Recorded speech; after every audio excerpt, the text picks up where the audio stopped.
Hello everyone, welcome back to my channel once again. चलिए अभी हम रिवाइज करने वाले हैं अपना chapter which is appeals and revision. Yes, हम कर रहे हैं स्टडी मैट से एंड स्टडी मैट से हम कंटिन्यू करने वाले हैं। This is the third chapter of the theory part. इसके बाद हम क्या करेंगे, इन तीनों चैप्टर्स के क्वेश्चंस को लेकर आएंगे। इन तीनों चैप्टर के क्वेश्चंस को फटाफट से रिवाइज कर लेंगे। चलो रिवीजन में डालती रहूंगी, बीच में एक एक सेक्शन क्वेश्चन का भी हम लेते चलेंगे ताकि हमारे सारे क्वेश्चंस भी रिवाइज हो जाए। सबसे पहली बात, चैप्टर इज वेरी इंपॉर्टेंट, जैसा कि आपको लिखा हुआ दिख ही रहा होगा। And appeals and revision chapter आया कैसे, क्या कहता है, ये फटाफट से एक बार मैं आपको इसके बारे में बता देती हूँ। अपील का मतलब क्या है, हमें कहीं पे जाके अपील करनी है। अपील हम कब करते हैं, जब हम किसी एक चीज से परेशान होते हैं, हम किसी और के पास जाके अपील करते हैं, प्लीज हमारा इसका कोई सोल्यूशन करो, है ना। तो जो डिपार्टमेंट, जो डीएसटी डिपार्टमेंट, जीएसटी डिपार्टमेंट हमारे एडजुडिकेट करता है, एडजुडिकेट करता है। जीएसटी डिपार्टमेंट में जो एडजुडिकेटिंग अथॉरिटी होती है, जो हमारे केस को डिसाइड करती है, हम एडजुडिकेटिंग अथॉरिटी से जब परेशान होते हैं तब ऊपर के लेवल पे जाते हैं, अपील्स करते हैं, ताकि देखा जाए कि मैं इससे सेटिस्फाई नहीं हूं, उन्होंने इतना इतना मेरे अगेंस्ट केस निकाल दिया है, इतना इतना टैक्स निकाल दिया है, प्लीज लुक इनटू दैट कि सही क्या है। अपील्स करेंगे हम। एंड रिवीजन क्या हुआ, मान लो डिपार्टमेंट के किसी एक बंदे ने ऑर्डर निकाला, एडजुडिकेट किया, एडजुडिकेटिंग अथॉरिटी ने कुछ ऑर्डर एडजुडिकेट किया। मैं ध्यान रखना वर्ड्स में क्या बोल रही हूँ, एडजुडिकेटिंग अथॉरिटी ने कुछ ऑर्डर एडजुडिकेट किया, तो क्या होगा, एडजुडिकेटिंग अथॉरिटी में ही किसी बड़े पर्सन को लग रहा है, सीनियर ऑफिसर को लग रहा है, मेरे जूनियर ने सही पास नहीं करा है, जो भी ऑर्डर पास करा है वो सही पास नहीं करा है, तो वो ऑर्डर को क्या करेगा, रिवाइज करेगा। वो ऑर्डर को क्या करेगा, रिवाइज करेगा। तो क्या बन गया चैप्टर का नाम, appeals and revision. Appeals and revision कहाँ आएगा, जब एडजुडिकेटिंग अथॉरिटी ने, किसने, एडजुडिकेटिंग अथॉरिटी ने, किसने, फिर से रिपीट करो, एडजुडिकेटिंग अथॉरिटी ने कुछ ऑर्डर पास किया, हमें उसके अगेंस्ट कहीं पे आगे अपील लगानी है। That's why chapters come into the existence, appeals and revision, appeals and revision। सबसे पहले हम देखने वाले हैं इसमें हायरार्की क्या होती है। बेस तो आपको समझ आ गया, एडजुडिकेटिंग अथॉरिटी। बेस क्या बना हमारा, एडजुडिकेटिंग अथॉरिटी। एडजुडिकेटिंग अथॉरिटी के कोई ऑर्डर के अगेंस्ट हमें कहीं जाना है, वो आ जाएंगी अपील्स एंड रिवीजन में। चलो सबसे पहले हम देखते हैं हायरार्की क्या कहता है। मैं आपको हायरार्की यहीं पे अच्छे से लर्न कराऊंगी, फिर हमारा क्या हो जाएगा, टाइमिंग्स वगैरह देखनी बच जाएगा। फिर क्या हो जाएगा, किस टाइम पे कहाँ करना है, क्या मैटर करना है, हमारा वो रह जाएगा। सबसे पहली बात, मैंने आपको एक बात बोली, ऑर्डर किसने दिया जीएसटी डिपार्टमेंट में, एडजुडिकेटिंग अथॉरिटी ने। तो सबसे पहली बात क्या आई, order passed by adjudicating authority. अगर एडजुडिकेटिंग अथॉरिटी ने ऑर्डर पास किया एंड जो असेसी है, टैक्सेबल पर्सन है, जो टैक्सेबल पर्सन है वो उससे क्या है, अग्रीव्ड है, उसको वो सही नहीं लग रहा, तो वो कहां जाएगा, वो जाएगा एपिलेट अथॉरिटी के पास। ऑब्वियस सी बात है, जो अथॉरिटी एडजुडिकेट कर रही है उसको हमने क्या बोला, एडजुडिकेटिंग अथॉरिटी। उसके अगेंस्ट मुझे कहीं जाके क्या करनी है, अपील करनी है, तो वो क्या बन गई, एपिलेट अथॉरिटी। इतना समझ में आया, वो क्या बन गई, एपिलेट अथॉरिटी बन गई। अब हम एपिलेट अथॉरिटी से भी सेटिस्फाई नहीं, हम कहां जाएंगे, हम जाएंगे अपील की भी बड़ी वाली ब्रांच के पास, एपिलेट ट्रिब्यूनल के पास। हम कहां जाएंगे, एपिलेट ट्रिब्यूनल के पास। हम कहां जाएंगे, एपिलेट ट्रिब्यूनल के पास। आंखें बंद करके रिपीट करो, सबसे पहले ऑर्डर किसने पास किया था, ऑर्डर पास किया था एडजुडिकेटिंग अथॉरिटी ने। ऑर्डर किसने पास किया था, एडजुडिकेटिंग अथॉरिटी ने। अब मैं एडजुडिकेटिंग अथॉरिटी के ऑर्डर से परेशान हूं, तो मैं क्या करने जा रही हूँ, अपील करने जा रही हूँ। किसके पास जाऊंगी, एपिलेट अथॉरिटी के पास जाऊंगी ना। जिसने एडजुडिकेट किया उसको हमने क्या बोला, एडजुडिकेटिंग अथॉरिटी। अब हम अपील करने जा रहे हैं जिसके पास, वो बेसिक वाली क्या हो जाएगी, एपिलेट अथॉरिटी। वो क्या हो गई, एपिलेट अथॉरिटी। अब हम एपिलेट अथॉरिटी से भी परेशान है, तो हम कहां जाएंगे, एपिलेट ट्रिब्यूनल के पास जाएंगे। हम कहां जाएंगे, एपिलेट ट्रिब्यूनल के पास जाएंगे। अब हम एपिलेट ट्रिब्यूनल से भी परेशान हैं, तो हम कहां जाएंगे, हाई कोर्ट के पास जाएंगे। हम कहां जाएंगे, हाई कोर्ट के पास जाएंगे। हम उससे भी परेशान है, तो हम कहां जाते हैं, सुप्रीम कोर्ट के पास। हम उससे भी परेशान है तो हम कहाँ जाते हैं? सुप्रीम कोर्ट के पास। लेकिन आप लोग सोच रहे होंगे ये क्या है, ये क्या है? मैं आपको एक बार मोटा मोटा बताती हूँ, फिर हम डिटेल में पढ़ेंगे। एपिलेट ट्रिब्यूनल में भी कुछ केसेस नेशनल बेंच या रीजनल बेंच देखती है, कुछ केसेस छोटे एरिया बेंच देखती है। जो केसेस नेशनल बेंच देख रही है वो हाई कोर्ट पे नहीं जाएंगे, वो हाई कोर्ट को स्किप करके सीधा सुप्रीम कोर्ट के पास जाएंगे। मेरे साथ रिपीट कीजिए, मैं आपको लर्न करवाऊंगी, जस्ट आपको क्या करना है? कंसंट्रेटेड रहना है। सबसे पहले बेसिक लेवल क्या था? Adjudicating authority. क्या था basic level? Adjudicating authority. Adjudicating authority ने कोई ऑर्डर पास किया, उसके अगेंस्ट हम क्या करना चाह रहे हैं? मैंने जो जैसे जैसे बोल रही हूँ वैसे वैसे लर्न करो। क्या करना चाह रहे हैं? हम अपील करना चाह रहे हैं। तो हम अपील करने किसके पास जाएंगे? एपिलेट अथॉरिटी के पास। एपिलेट अथॉरिटी से भी हम दुखी हैं तो कहां जाएंगे? एपिलेट ट्रिब्यूनल के पास जाएंगे, फिर हाई कोर्ट, फिर सुप्रीम कोर्ट। लेकिन लेकिन लेकिन क्या एक्सेप्शन थी? एपिलेट ट्रिब्यूनल में, एपिलेट ट्रिब्यूनल में जो केसेस नेशनल या रीजनल बेंचेस ने देखे थे वो हाई कोर्ट के पास ना जाकर सीधा सीधा सुप्रीम कोर्ट के पास जाएंगे, सीधा सीधा सुप्रीम कोर्ट के पास जाएंगे। मैं फिर से रिपीट कर रही हूं, इसको स्किप नहीं करना है, this is for your beneficial only. हमें क्या करना है? हमें बार बार हमें चीजों को रिकॉल करना है। समझ हमें सब आता है, the problem is to recall the things. चलिए, क्या बोला मैंने? जो ऑर्डर एडजुडिकेटिंग अथॉरिटी ने पास किया एपिलेट अथॉरिटी के पास जाएगा, एपिलेट अथॉरिटी के बाद ट्रिब्यूनल, ट्रिब्यूनल के बाद high court, high court supreme court. लेकिन एक्सेप्शन क्या थी? ट्रिब्यूनल में, एपिलेट ट्रिब्यूनल में जो जो जो ऑर्डर किसने पास किया है? नेशनल या रीजनल बेंच ने पास किया है, वो डायरेक्ट सुप्रीम कोर्ट के पास जाएगा। उसके बाद देखो, order pass by officer subordinate. Revision के लिए मैंने क्या बताया था? जब कई बार क्या होता है, हम ये देखेंगे आगे कि एपिलेट अथॉरिटी के पास अपील करने का टाइम निकल जाता है, तो उसके बाद उसको दिखता है कि क्या है, मेरे जो सबऑर्डिनेट ने ऑर्डर गलत पास किया है, तो वो कहां जाएगा? रिवीजनल अथॉरिटी में जाएगा। अब एक बात बताओ, जब वो रिवीजनल अथॉरिटी से दुखी हुआ तो क्या वो एपिलेट अथॉरिटी के पास जाएगा? नहीं। क्यों? क्योंकि एपिलेट अथॉरिटी का टाइम निकल चुका है, तभी तो हम रिवीजनल में जा रहे हैं ना। एपिलेट अथॉरिटी का टाइम निकल चुका है तभी हम रिवीजनल में जा रहे हैं। तो रिवीजनल के बाद सीधा कहां जाएंगे? एपिलेट ट्रिब्यूनल में। रिवीजनल के बाद सीधा कहां जाएंगे? एपिलेट ट्रिब्यूनल में। आगे story is same, high court, supreme court, except national regional bench वाले केसेस डायरेक्ट कहां जाने वाले हैं? सुप्रीम कोर्ट में जाने वाले हैं। This chart is very very very important. मैं कुछ भी वो नहीं कर रही हूँ, सीधा हमें कहां से करना है? हमें इंस्टीट्यूट के मटेरियल से ही करना है। क्यों? क्योंकि इससे कॉन्फिडेंस बहुत ज्यादा हमारा बूस्ट होता है। चलो फटाफट से बिना देखे, बड़ा आंखें बंद करो, बुक बंद करो, मेरी साइड देखो एंड रिपीट करो मेरे साथ साथ। सबसे पहले order pass by adjudicating authority. Adjudicating authority order adjudicate कर हम कहां जाएंगे? Appellate authority. एपिलेट अथॉरिटी के बाद एपिलेट ट्रिब्यूनल, ट्रिब्यूनल के बाद हाई कोर्ट, हाई कोर्ट के बाद सुप्रीम कोर्ट। लेकिन रिवीजनल अथॉरिटी वाला सीधा कहां जाएगा? एपिलेट ट्रिब्यूनल के पास। क्यों? क्योंकि एपिलेट अथॉरिटी का टाइम निकल गया, तभी तो वो रिवीजनल अथॉरिटी के पास गया। तो सीधा उसके बाद ट्रिब्यूनल, ट्रिब्यूनल के बाद हाई कोर्ट, हाई कोर्ट के बाद सुप्रीम कोर्ट। लेकिन ट्रिब्यूनल में एक्सेप्शन क्या थी? रीजनल जो थे केसेस, जो रीजनल ब्रांचेस थी, नेशनल ब्रांच ने, रीजनल ब्रांच ने जो पास किया है वो डायरेक्ट जाएगा सुप्रीम कोर्ट में। आई होप आपको यहां तक समझ में आ गया होगा। चलो अब हम आ जाते हैं अच्छे से फटाफट से। अगर इतना समझ में आ गया, ये मैं बार बार आपको रिपीट कराऊंगी सो दैट चैप्टर खत्म होते होते हमारी टिप्स पे हो जाएं चीजें। चलो फटाफट से देखो, हमने सबसे पहले क्या देखा? Appeal to appellate authority. सबसे पहले अपील किसको करनी है? एपिलेट अथॉरिटी को अपील करनी है। एग्रीव्ड पर्सन अपील करेगा। एग्रीव्ड पर्सन कौन होगा? जो टैक्स पेयर है, क्योंकि डिपार्टमेंट ने जो ऑर्डर पास किया वो किसको दुखी लगेगा? एग्रीव्ड किसको लगेगा? वो ऑब्वियस ही बात है, टैक्स पेयर को लगेगा। अब डिपार्टमेंट ने तो ज्यादा किया होगा, तभी तो टैक्स पेयर को कम लगेगा ना। टैक्स पेयर को टैक्स पेयर को क्या लगेगा? टैक्स ज्यादा निकाल दिया मेरा, मुझे कम करवाना है, तो वो अपील करेगा।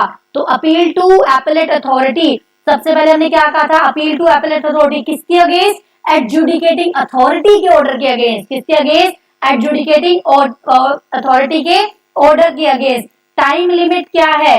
Person aggrieved by the decision of an adjudicating authority, 3 months में वो क्या करेगा, 3 मंथ्स में वो क्या करेगा, 3 मंथ्स कहां से, ऑर्डर हमने क्या कहा था, ऑर्डर कम्युनिकेट होने की डेट से, हमने लास्ट चैप्टर में पढ़ा था, नोटिस इश्यू होने की डेट से, ऑर्डर कम्युनिकेट होने की डेट से, 3 मंथ ऑर्डर कम्युनिकेट होने की डेट से वो क्या करेगा, वो क्या करेगा, अपील कर देगा। प्लस अगर 1 मंथ का डिले भी पॉसिबल है, 1 मंथ का कंडोनेशन ऑफ डिले भी पॉसिबल है, 1 मंथ का कंडोनेशन ऑफ डिले भी पॉसिबल है। फॉर्म क्या होगा अपील का, देखो अपील का होगा जीएसटी अपील 01, पहले लेवल पे अपील जा रही है ना, तो जीएसटी अपील 01 क्या होगा, जीएसटी अपील 01। फटाफट से हम एग्जांपल देखते हैं। एडजुडिकेटिंग अथॉरिटी ने ऑर्डर पास किया 23 सितंबर को, ऑर्डर कम्युनिकेट कब हुआ, ऑर्डर कम्युनिकेट हुआ 28 सितंबर को, तो हमने कहां से 3 मंथ काउंट करने हैं, कम्युनिकेशन ऑफ ऑर्डर से, कम्युनिकेशन ऑफ ऑर्डर से, ना कि जब ऑर्डर पास हुआ तब से, जब ऑर्डर कम्युनिकेट हुआ वहां से 3 मंथ, तो क्या होगा यहाँ पे 3 मंथ प्लस 1 मंथ का कंडोनेशन ऑफ डिले भी हो जाएगा। उसके बाद आता है किस फॉर्म में अपील करना है, किस फॉर्म में अपील करना है, जीएसटी 01 में अपील करना है, इधर इलेक्ट्रॉनिकली और otherwise notified by the commissioner and provisional acknowledgement issue to the, जैसे उसको बोला गया वो वैसे कर देगा। Certified copy of the decision of order against the shall be submitted within 7 days of filing of appeal. वो क्या कह रहा है, एक certified copy of decision, decision जो आपको मिला उसकी सर्टिफाइड कॉपी जो है, जिसके अगेंस्ट आप अपील कर रहे हो, जो आपको डिसीजन मिला उसकी जो सर्टिफाइड कॉपी है जिसके अगेंस्ट आप अपील कर रहे हो, वो विद इन 7 डेज के अंदर अंदर क्या कर दी जाएगी, सबमिट कर दी जाएगी। And final acknowledgement shall be issued thereafter. चलो फिर से एक बार देखो, रिपीट करके फिर से एक बार वर्डिंग हम रीड कर लेते हैं। क्या कह रहा है, the appeal to the appellate authority, जो हम अपीलेट अथॉरिटी को अपील कर रहे हैं, शैल बी फाइल्ड, किस फॉर्म में फाइल करनी है, जीएसटी 01 में फाइल करनी है, या तो इलेक्ट्रॉनिकली और otherwise notified by the commissioner, commissioner ने जैसे कहा होगा वैसे हम कर लेंगे। एंड प्रोविजनल एक्नॉलेजमेंट उसको इशू कर दी जाएगी। सर्टिफाइड कॉपी जब वो क्या करेगा, क्या करेगा, जैसे ही वो फाइल करेगा उसको प्रोविजनल एक्नॉलेजमेंट इशू कर दी जाएगी। अ certified copy of the decision order appeal against shell be issued with in submitted within 7 days, जिसके अगेंस्ट करा है वो 7 दिन में सबमिट कर देगा। एंड फाइनल एक्नॉलेजमेंट उसके बाद आपको मिल जाएगी। पहले प्रोविजनल एक्नॉलेजमेंट मिलेगी, फिर आप 7 डेज में डॉक्यूमेंट सबमिट करोगे, तो उसके बाद आपको फाइनल एक्नॉलेजमेंट मिल जाएगी। Date of filing of appeal क्या है, date of filing of appeal, if a certified copy of decision order, अगर आपने 7 दिन के अंदर अंदर अपील, जब आपने क्या करा 7 days from the date of appeal, जब आपने जीएसटी 1 में, जीएसटी अपील 01 में आपने क्या किया, अपील करी, तो अगर उसके 7 दिन के अंदर अंदर आपने क्या करा, सर्टिफाइड कॉपी अपनी सबमिट कर दी है, the date of filing of appeal क्या मानी जाएगी, जब आपको प्रोविजनल एक्नॉलेजमेंट इशू किया गया। देखो देखो देखो देखो, आपने क्या करा, जीएसटी अपील 01 में आपने अपील कर दी, अपील करने के बाद अगर आपने 7 दिन के अंदर अंदर डॉक्यूमेंट सबमिट कर दिए, तो यही डेट आपकी अपील मानी जाएगी जब आपको प्रोविजनल इशू किया गया। ठीक है, लेकिन लेकिन ठीक है, क्या बोला गया यहाँ पे, अगर आपने, सिंपल रिपीट फिर से देखो, मैंने क्या किया, जीएसटीआर 01 जो अपील है उसको मैंने अपील फाइल कर दी, अपील फाइल करते ही मुझे क्या मिलेगा, प्रोविजनल एक्नॉलेजमेंट, प्रोविजनल एक्नॉलेजमेंट के बाद अगर मैंने क्या करा, 7 दिन के अंदर अंदर सर्टिफाइड कॉपी सबमिट कर दी, तो ये मान लिया जाएगा जो प्रोविजनल जिस दिन मुझे इशू हुआ है वही डेट ऑफ अपील मानी जाएगी, वही डेट ऑफ अपील मानी जाएगी। ठीक है, the date of appeal shall be the date of submission of such copy. अगर आफ्टर 7 डेज है, तो जिस दिन आपने वो कॉपी सबमिट की, 7 दिन के अंदर अंदर सबमिट की, तो क्या होगा, डेट ऑफ प्रोविजनल जब आपको इशू किया ये माना जाएगा उस दिन आपने अपील फाइल करी है। लेकिन अगर आपने 7 दिन के बाद डिपॉजिट की है, तो जिस दिन आपने डिपॉजिट की है वो डेट ऑफ अपील मानी जाएगी। चलो मैं इसका भी चार्ट बनवाने वाली हूँ आपको, डू नॉट वरी। देखो, the appeal is filed and the provisional acknowledgement issue 10 सितंबर, प्रोविजनल 10 को की गई,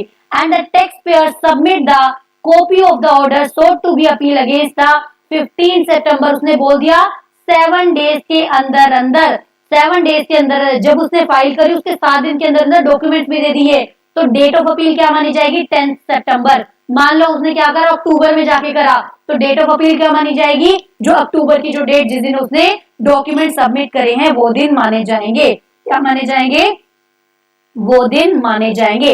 ये कौन कर रहा था, ये कौन कर रहा था, ये अपील किसने फाइल करी थी, ये अपील फाइल करी थी टैक्स पेयर ने। किसको फाइल करी थी, एपिलेट अथॉरिटी को। किसको फाइल करी थी, एपिलेट अथॉरिटी को। आगे क्या बोल रहा है, आगे ये बोल रहा है कि जब आपने एपिलेट अथॉरिटी को फाइल करना है, आपको एक प्रेस्क्राइब्ड अमाउंट डिपॉजिट करवाना पड़ेगा। वो हम आगे देखने वाले हैं, जो बाद में डिस्कस किया गया है, जो बाद में डिस्कस किया गया है। चलो हम डिपार्टमेंट का भी देख लेते हैं। हमने क्या पढ़ा अब तक, हमने पढ़ा जो एपिलेट अथॉरिटी को हमने अपील करनी है, किसने अपील करनी थी, टैक्स पेयर ने। टैक्स पेयर ने अपील कब करी थी, 3 मंथ्स में, एंड कंडोन कब था, 1 मंथ का। डिपार्टमेंट के लिए कितने मंथ्स हैं, डिपार्टमेंट के लिए 6 मंथ्स हैं, एंड कंडोन कितने का है, 1 मंथ का। डिपार्टमेंट के लिए 6 मंथ्स एंड कंडोन कितने का है, 1 मंथ का। Order against which application can be filed, ऐसे कौन कौन से ऑर्डर है जिसके अगेंस्ट अपील डिपार्टमेंट भी कर सकता है। कमिश्नर को क्या लगता है, कमिश्नर खुद से या फिर उसको किसी ऑफिसर ने रिक्वेस्ट किया है कि examine the record of any proceeding, कोई रिकॉर्ड उसने किए हैं और वो सेटिस्फाई नहीं है, ठीक है, या फिर खुद को सेटिस्फाई करना चाहता है लीगैलिटी के लिए, तो वो भी अपील फाइल कर सकता है। सिंपल सी बात है, एपिलेट अथॉरिटी को टैक्स पेयर भी कर सकता है, डिपार्टमेंट भी कर सकता है। एपिलेट अथॉरिटी को टैक्स पेयर भी फाइल कर सकता है, डिपार्टमेंट भी फाइल कर सकता है। टैक्स पेयर के पास टाइम कितना है, 3 मंथ्स। कहां से, from the date of communication of the order. ध्यान रखना एमसीक्यूज में, यहाँ पे हम फंसते हैं। From the date of communication of the order plus 1 month का कॉन्डोन। उसके बाद डिपार्टमेंट कब तक कर सकता है, 6 month from the date of communication of the order, and condone हो जाएगा 1 मंथ का। 1 मंथ का ये सेम एग्जांपल है जो हमने ऊपर पढ़ा था, सिर्फ 6 मंथ हो गए हैं वहां पे। चलो फॉर्म क्या है, जो डिपार्टमेंट फॉर्म करेगा वो किसमें करेगा, जीएसटी अपील 03 में। जीएसटी अपील 03 में। टैक्स पेयर ने कहा किया था जीएसटी अपील 01, डिपार्टमेंट कर रहा है 03, डिपार्टमेंट कर रहा है 03। डिपार्टमेंट के केस में कोई भी प्री डिपॉजिट नहीं करना होगा। इंपॉर्टेंट पॉइंट, डिपार्टमेंट के केस में कोई भी प्री डिपॉजिट करना मैंडेटरी नहीं है। प्री डिपॉजिट करना किसके केस में मैंडेटरी है, प्री डिपॉजिट करना मैंडेटरी है टैक्स पेयर के केस में। किसके केस में, टैक्स पेयर के केस में। अभी हम देखेंगे कि अपील का प्रोसेस क्या है। सबसे पहले मैं इसका बनवाती हूँ चार्ट। चार्ट हम कैसे देखते हैं, देखो सबसे पहले हमने क्या देखा था, हमने देखा था एक पार्टी थी एडजुडिकेटिंग अथॉरिटी।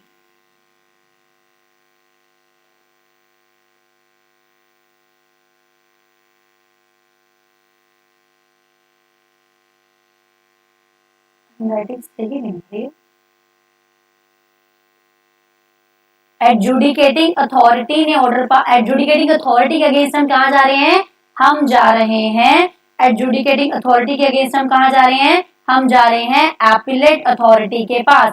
एपिलेट अथॉरिटी के पास जो जाएगा टैक्स पेयर वो जाएगा 3+1 मंथ में, प्लस वो कहां जाएगा, जीएसटी अपील 01 में, और जो डिपार्टमेंट जाएगा वो 6+1 मंथ में जाएगा, वो जाएगा जीएसटी अपील 03 में। और एक चीज हमने यहाँ पे और क्या पढ़ी, डेट हमने क्या पढ़ी, अगर विद इन 7 डेज इशू कर देता है तो प्रोविजनल एक्नॉलेजमेंट की डेट, अगर विद इन 7 डेज नहीं इशू का डॉक्यूमेंट सबमिट नहीं करता है तो जिस दिन आप डॉक्यूमेंट सबमिट करते हो वो डेट आपके जो अपील की डेट मान ली जाएगी। उसके बाद जो डिपॉजिट करना होता है वो किसको करना होता है, वो डिपॉजिट करना होता है टैक्स पेयर को। डिपार्टमेंट के पास डिपॉजिट की कोई भी उनके ऊपर मैंडेशन नहीं है कि आप डिपॉजिट कराओ, प्री डिपॉजिट करवाओ, ठीक है। चलो उसके बाद आ जाओ अपील प्रोसेस क्या कहता है, अपील प्रोसेस क्या कहता है।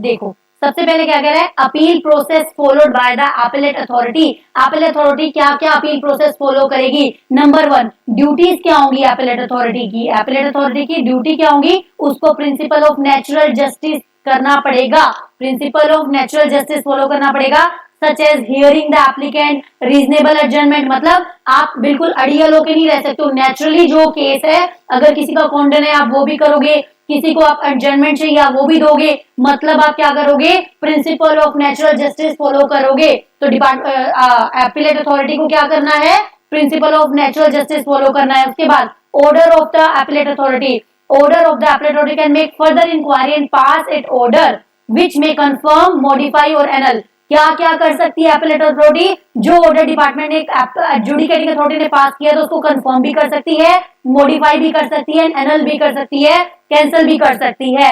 लेकिन लेकिन लेकिन लेकिन ध्यान रखना, एपीलेट अथॉरिटी उसको रेफर बैक नहीं कर सकती है। एपीलेट अथॉरिटी रेफर बैक नहीं कर सकती है कि ये लो दोबारा से चेक करो, दोबारा से करो, आपके पास आया है तो आपको करके देना होगा। एपीलेट अथॉरिटी रेफर बैक नहीं कर सकती है। मैं फिर से रिपीट कराऊंगी, हर चीज याद कराऊंगी। एपीलेट अथॉरिटी रेफर बैक नहीं कर सकती है।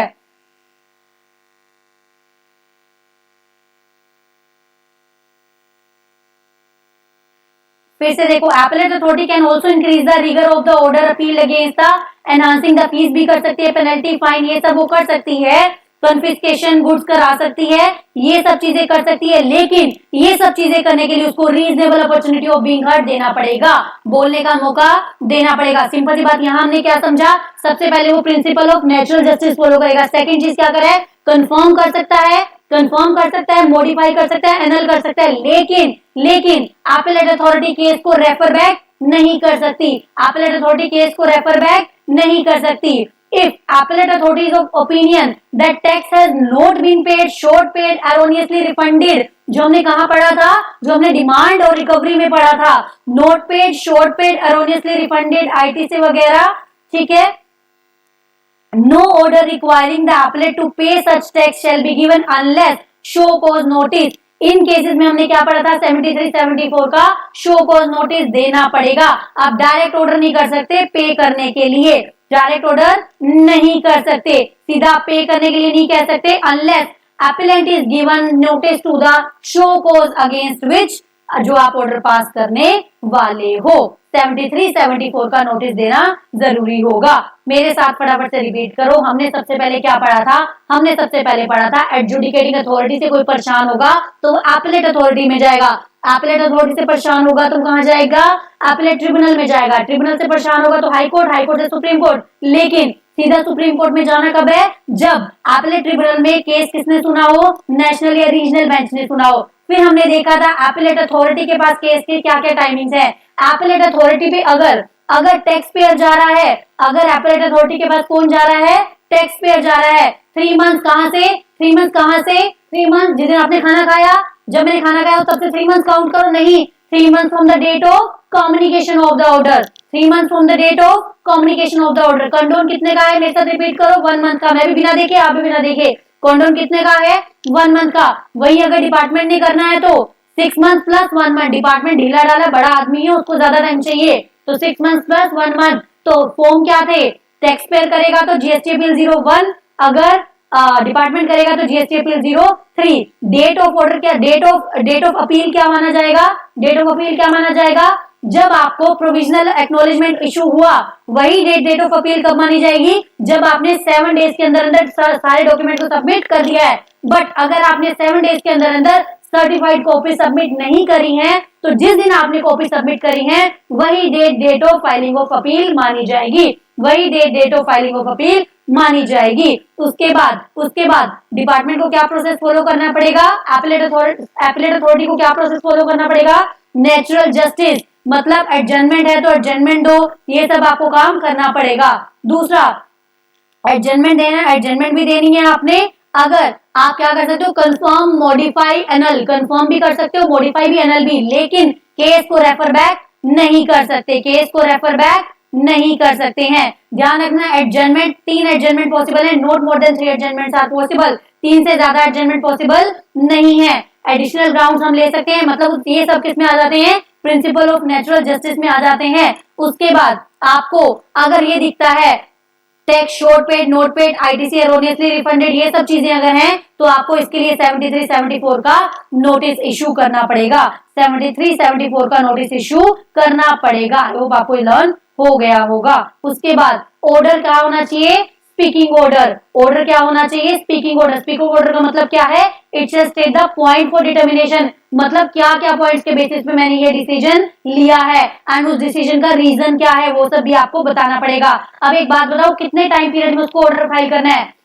अपील करने का तो हमें टाइम लिमिट दे दिया, लेकिन उसको वो ऑर्डर कब तक पास करे डिपार्टमेंट, एपेलेट अथॉरिटी कब तक ऑर्डर पास करे, क्या ये टाइम लिमिट दिया है? It is the advisory time limit of 1 year. 1 year का एडवाइजरी टाइम लिमिट है, मतलब 1 ईयर में कर सकते हो तो करो। 1 ईयर कहां से? From the date of filing of appeal. इसलिए डेट ऑफ अपील कैसे था, क्या था, वो पढ़ना जरूरी था। डेट ऑफ अपील हमने क्यों पढ़ा? क्योंकि एडवाइजरी टाइम लिमिट क्या है? 1 month from the date of order filing of appeal. तो date of filing of appeal से करना है। The period of stay order by court shall be excluded. अगर उस पीरियड में कहीं स्टे लग जाता है तो हम उसको एक्सक्लूड कर देंगे, उतना टाइम एक्स्ट्रा अलाउड कर देंगे। सिंपल सी बात है। एक साल के अंदर कहीं स्टे लग गया, अभी आप नहीं कर सकते एडजुडिकेट, तो क्या करेंगे? ऑर्डर नहीं पास कर सकते तो उतने टाइम को एक्सटेंड कर देंगे, यहां से एक्सक्लूड करेंगे, आगे एक्सटेंड कर देंगे। ठीक है। उसके बाद देखो, चलो एग्जांपल देखते हैं फटाफट से क्या कह रहा है। The adjudicating authority pass the order on the 23 January 21। Adjudicating authority ने कब पास किया? एडजुडिकेटिंग अथॉरिटी कौन थी? सबसे पहले वाली। And it was communicated to the tax payer on the same date. Tax payer को सेम डे कम्युनिकेट करा। टैक्स पेयर ने अपील फाइल करी, कब फाइल करी? 16 फैब को। तो उसको कब तक डिसाइड करनी है? नेक्स्ट 1 ईयर तक। हमने ये मान लिया कि डॉक्यूमेंट्स वगैरह सब सही टाइम पे सबमिट हो चुके हैं। ठीक है। तो क्या करेगा वो? 1 ईयर के अंदर अंदर डेट फाइल करेगा। उसके बाद क्या आता है? उसके बाद आता है on disposal of the appeal. जब अपील डिस्पोजल हो रही है तो appellate authority shall communicate the order pass by it. जब आप डिस्पोज ऑफ, जब एपेलेट अथॉरिटी डिस्पोज कर रही है तो वो क्या करेगी? एपेलेट अथॉरिटी को बताएगी, एपेलेंट जिसने अपील करी उसको भी बताएगी अपना ऑर्डर, रिस्पोंडेंट को भी बताएगी एंड एडजुडिकेटिंग अथॉरिटी को भी बताएगी। क्यों? क्योंकि जिसके ऑर्डर के अगेंस्ट आप आगे पास कर रहे हो, जिसके उसको भी पता होना जरूरी है कि आपने क्या गलती करी है। तो 3 पार्टी इन्वॉल्व होगी, जिस डिपार्टमेंट ने ऑर्डर पास करा था, जिसने अपील फाइल करी, जिसके अगेंस्ट अपील फाइल करी रिस्पोंडेंट, जिसने रिस्पोंड करा वो भी हो गया। A copy of order passed by the appellate authority shall be sent to the commissioner को भी सेंड किया जाएगा, jurisdictional commissioner को भी सेंड किया जाएगा। ये इतना इंपॉर्टेंट नहीं है। Every order passed by the AA shall be binding on the parties unless dispute is taken to the higher appeal। अब एक बात बताओ, हमने क्या कहा था? हमने क्या कहा था? जब एपेलेट अथॉरिटी ने ऑर्डर पास किया उसके अगेंस्ट हम एपेलेट ट्रिब्यूनल में जा सकते हैं। अगर ट्रिब्यूनल में नहीं कहा गया तो वो बाइंडिंग हो जाएगा, अनलेस एनएलटी जब आप आगे जा रहे हो। अगर आप आगे जा रहे हो तो बाइंडिंग नहीं है। क्यों? क्योंकि फिर ऊपर वालों के ऑर्डर बाइंडिंग हो जाएंगे, है ना। तो अगर आप ऊपर नहीं जा रहे हो तो उनके बाइंडिंग हो जाएंगे, उनके बाइंडिंग हो जाएंगे। फटाफट से चलो,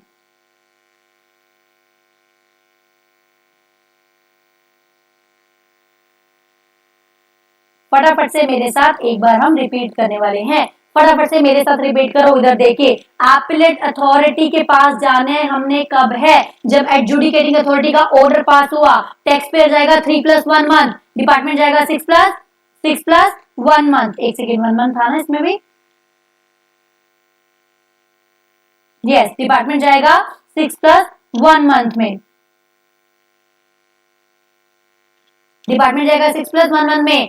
टैक्स पेयर अपील फाइल करेगा, जीएसटी अपील 01, डिपार्टमेंट करेगा 03 में। उसके बाद हमने क्या पढ़ा था? उसके बाद हमने ये देखा था कि जब पर्सन अपील फाइल करेगा, डेट ऑफ अपील क्या मानी जाएगी? जब आपने अपील फाइल करी, जीएसटी अपील 01 फाइल करा तो आपको प्रोविजनल एक्नॉलेजमेंट इशू कर दिया गया। अगर आपने उसके 7 डेज के अंदर अंदर अपील फाइल करने के 7 डेज के अंदर अंदर डॉक्यूमेंट्स भी दे दिए तो जिस दिन आपको प्रोविजनल एक्नॉलेजमेंट इशू किया वही मानी जाएगी डेट ऑफ अपील। लेकिन अगर आपने नहीं करा, नहीं सबमिट, सॉरी जो आपने सर्टिफाइड डॉक्यूमेंट सबमिट नहीं करे विद इन टाइम पीरियड, तो क्या माना जाएगा? जिस दिन आपने सबमिट करे वो डेट ऑफ अपील मानी जाएगी, वो डेट ऑफ अपील मानी जाएगी। एडवाइजरी टाइम लिमिट है 1 ईयर का, 1 ईयर का एडवाइजरी टाइम लिमिट है। डिपार्टमेंट क्या करेगा? डिपार्टमेंट को principal of natural justice follow करना पड़ेगा। मैक्सिमम एडजमेंट कितनी पॉसिबल है? 3 एडजमेंट पॉसिबल है। ठीक है, 3 एडजमेंट पॉसिबल है। स्पीकिंग ऑर्डर वो देगा। दूसरा, अगर कोई वो केस है short paid, note paid, erroneously refunded, तो आप उसको टैक्स लेने से उसको ये कहने से पहले कि हमें सारा टैक्स लेके जाओ, आपको 73-74 का नोटिस इशू करना है। उसको 73-74 का नोटिस इशू करना है। अब आ जाता है appointment of the appellate authority. किस एपेलेट अथॉरिटी को बोला जाए, किस एपेलेट अथॉरिटी को अपॉइंट किया जाएगा, ये थोड़ा ध्यान से देखना। चलो, an person aggrieved by the decision ordered by the GST law और directed to appeal against any order within the 3 months। अगर जो डिसीजन पास किया है एडजुडिकेटिंग अथॉरिटी में, किसने पास किया है? एडजुडिकेटिंग अथॉरिटी में बहुत सारे होते हैं ना, एसी, जीसी, डीसी, एसी, एसीजेसी हो गया, कमिश्नर हो गया, इनमें भी हमने देखना है किसने पास किया है। अगर फाइल किया है एसी, एडिशनल कमिश्नर और ज्वाइंट कमिश्नर, एसीजेसी ने पास किया है, एडिशनल और ज्वाइंट कमिश्नर ने पास किया है, तो आप कमिश्नर के पास जाओगे। लेकिन अगर एसीडीसी ने पास किया है, असिस्टेंट और डेप्यूटी ने पास किया है, तो not below the rank of joint commissioner. Simple सी बात है, पहले एसीडीसी आते हैं, फिर जेसी आता है, फिर कमिश्नर आता है। अगर एसीडीसी ने पास किया तो आप note below the rank of joint commissioner के पास जाओगे सामने वाली पार्टी में। देखो क्या होता है, एक विंग होता है एडजुडिकेशन विंग, एक होता है एपीलेट विंग, जुडिशियल विंग होता है। ठीक है, देखो एडजुडिकेटिंग विंग और जुडिशियल विंग हो गया। इस विंग में अगर एसीडीसी ने पास किया है तो इस विंग में आप ज्वाइंट कमिश्नर से नोट, कम से कम ज्वाइंट कमिश्नर के पास आप जाओगे नोट बिलो दैट रैंक। ठीक है, अगर इसमें जेसी ने पास किया है तो उस वाले जुडिशियल विंग में आप क्या करोगे, note below the rank of commissioner वाले के पास जाओगे, note below the rank of commissioner वाले के पास जाओगे। सिंपल सी बात आप ये समझो, अगर एसीडीसी ने किया है तो उससे ऊपर होता है ज्वाइंट कमिश्नर, तो not below the rank of joint commissioner के पास जाके आपको अपील फाइल करनी है। अगर ज्वाइंट कमिश्नर नहीं करा है तो not below the rank of commissioner, क्योंकि उससे ऊपर क्या होता है, कमिश्नर होता है, वहां आपको जाना है। चलो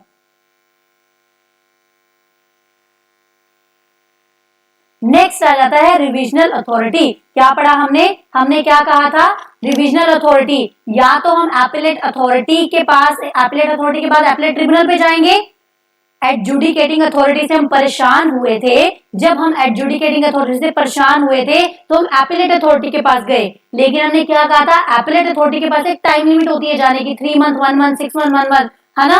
मान लो वो टाइम पीरियड निकल गया तो आप रिवीजन के पास जा सकते हो। जब वो रिवीजन के पास जाएगा, रिवीजन अथॉरिटी रिवाइज करेगी, फिर उसके बाद रिवीजन वाला डिसीजन, एपीलेट अथॉरिटी वाला डिसीजन कहां जाएगा, फाइनल आगे जाएगा, वो कहां अगेंस्ट अपील हो सकता है, वो जाएगा एपीलेट ट्रिब्यूनल में जाएगा। तो पहले हम रिवीजनल पढ़ेंगे, फिर हम दोनों का देखेंगे, मिला के हम कहां जाते हैं, एपीलेट ट्रिब्यूनल में जाते हैं। आई होप आपको समझ में आ रहा है, मेरे साथ रिपीट कर दो फटाफट से। सबसे पहले एडजुडिकेटिंग अथॉरिटी, जो ऑर्डर को एडजुडिकेट करती है वो होती है एडजुडिकेटिंग अथॉरिटी। एडजुडिकेटिंग अथॉरिटी हम परेशान होकर कहां जा सकते हैं, हम या तो एपीलेट अथॉरिटी में जा सकते हैं या फिर हम रिविजनरी अथॉरिटी में जा सकते हैं। एपीलेट अथॉरिटी से परेशान हुए तो हम कहां जाएंगे, एपीलेट ट्रिब्यूनल। रिविजनरी से परेशान हुए तो भी रिवीजन हो गया, हम उससे भी सेटिस्फाई नहीं है तो हम कहां जाएंगे, एपीलेट ट्रिब्यूनल में जाएंगे। हम कहां जाएंगे, एपीलेट ट्रिब्यूनल में जाएंगे। ट्रिब्यूनल से हम परेशान हुए तो हम हाई कोर्ट में, हाई कोर्ट से परेशान हुए तो सुप्रीम कोर्ट में, हाई कोर्ट से परेशान हुए तो सुप्रीम कोर्ट में। लेकिन डायरेक्ट सुप्रीम कोर्ट में जाने का रास्ता कब था, जब ट्रिब्यूनल में ऑर्डर किसने पास किया है, ट्रिब्यूनल में ऑर्डर किसने पास किया है, नेशनल या रीजनल बेंच वाले ने, नेशनल या रीजनल बेंच वाले में। तो अभी हम देख रहे हैं रिविजनल अथॉरिटी के पास हम कब, कैसे, क्यों जाएंगे। वो क्या कह रहा है, जीएसटी लो आपको ये मैकेनिज्म भी प्रोवाइड करता है कि रिविजनल अथॉरिटी के पास जा सको। जब सीनियर को लग रहा है, जब सुबॉर्डिनेट ऑफिसर ने सही पास नहीं करा है, अगेंस्ट द रेवेन्यू है, तो वो क्या करेगा, वो रिवीजन करने का क्या करेगा, रिविजनल अथॉरिटी में। रिविजनल अथॉरिटी या तो खुद से ही या फिर उसको कमिश्नर वगैरह ने बोला है कि ये सही नहीं है, तो क्या करेगी रिविजनल अथॉरिटी, कॉल फॉर करेगी, एग्जामिन करेगी रिकॉर्ड्स को, रिकॉर्ड्स देखेगी क्या सही पास हुआ है या नहीं पास हुआ है। तो रिविजनल अथॉरिटी क्या करेगी, देखेगी सही पास हुआ है या नहीं पास हुआ है।